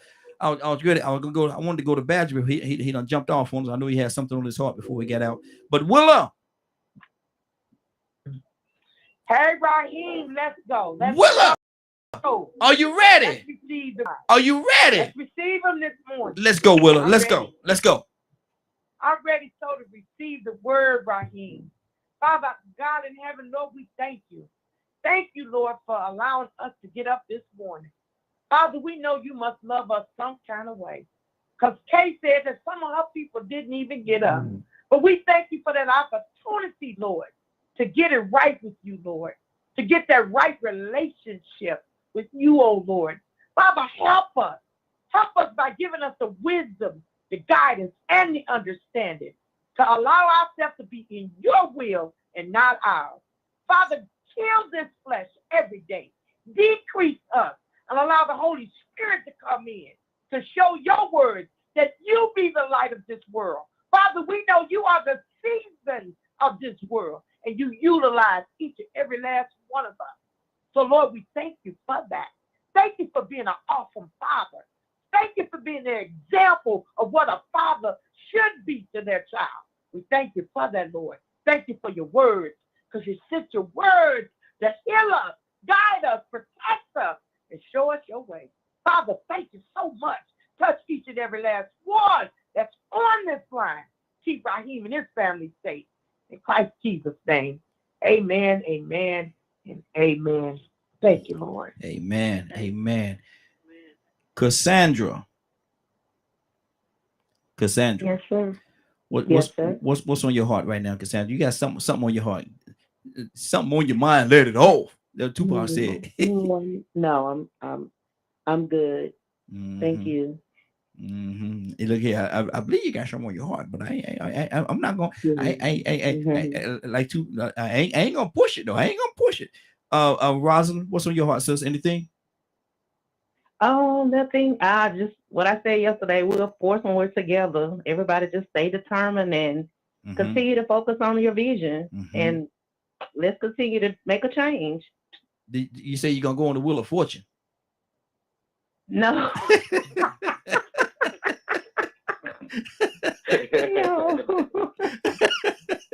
Hey, look at y'all know I ain't got down since. Toya with the T, you still with us, Toya? I think Toya done jumped off on us. I think she done jumped off. K with an E. Give me a quick version. What's on your heart, sis? Talk to me. You know me, I just be listening, but I can honestly say that I hear a lot on here, Mm-hmm. and I'll be able to take it into the community and use it and make a difference. And praise God. Life, I can be able to say, look, this one lady got on there and she said this and she told us this, and have you ever thought about this? So I think all of them is, great opinions and comments, and trust and believe. Kay will never get upset about nobody else's opinion or comment, because at the end of the day, when I hang up the phone, y'all live so many miles away from me. Y'all ain't doing nothing to sleep good at night, eat good, or none of that. So I'm not going to get mad. Everybody's opinion counts. And I just think I'm thankful for them, because they now, Kay, I say your quick version. Now, Kay, I say your quick version. Now you going 10 minutes now. That's a quick version. Oh, that's your quick version? Y'all helpful. Okay. Y'all helpful too. Okay. Everybody. Good deal. Absolutely. God is now. I'm depending on you to give me your quick version. See, Kay went a little long. Give me your quick version, Goddess. Goddess can't find it. I hear that everybody's been through trials, tribulations, grace, mercy, and blessing. From what I've heard from this actual talk. And we know that grace is when God gives us good things that we don't deserve. And mercy is when he spares us from the bad things that we deserve. Absolutely. Blessings are when we generous with both, when he is very generous with both, and truly, we can run out of seasons and reasons to thank him, but God is good all the time. Good deal. Good deal. And on that note, we're about to get out of here for today. It's been a great broadcast. I want to thank everybody for joining us. And more than that, I want to thank you for allowing DK, your media group, and associates, and the Morning Glow for being a part of your day. It is now 10:13. It is now 10:13. You're about to exit the Morning Glow. But before you go, I want you to do me two favors, if you will. One, I want you to continue to pray for us, because we're certainly praying for each and every one of you. Number two, why this is real simple, I want you to go out there, find somebody, and give them a hug, because you never know. It could be the only hug, or it could very well be their last. Love you, and ain't nothing you could do about it. Have a great day and a better tomorrow. Now we shine some of this light on you for the Morning Glow. Take it out there into this wicked and cruel world that we live in, and let your light so shine. If you get an opportunity, give somebody some love. You just might find some love in return. Won't that be a beautiful thing? Take care of each other, and please, please, please be blessed. Love you. Goodbye. And have a great day. Do, do, do, do, do, do, do. Do, do, do, do, do. Do, do, do, do, do, do.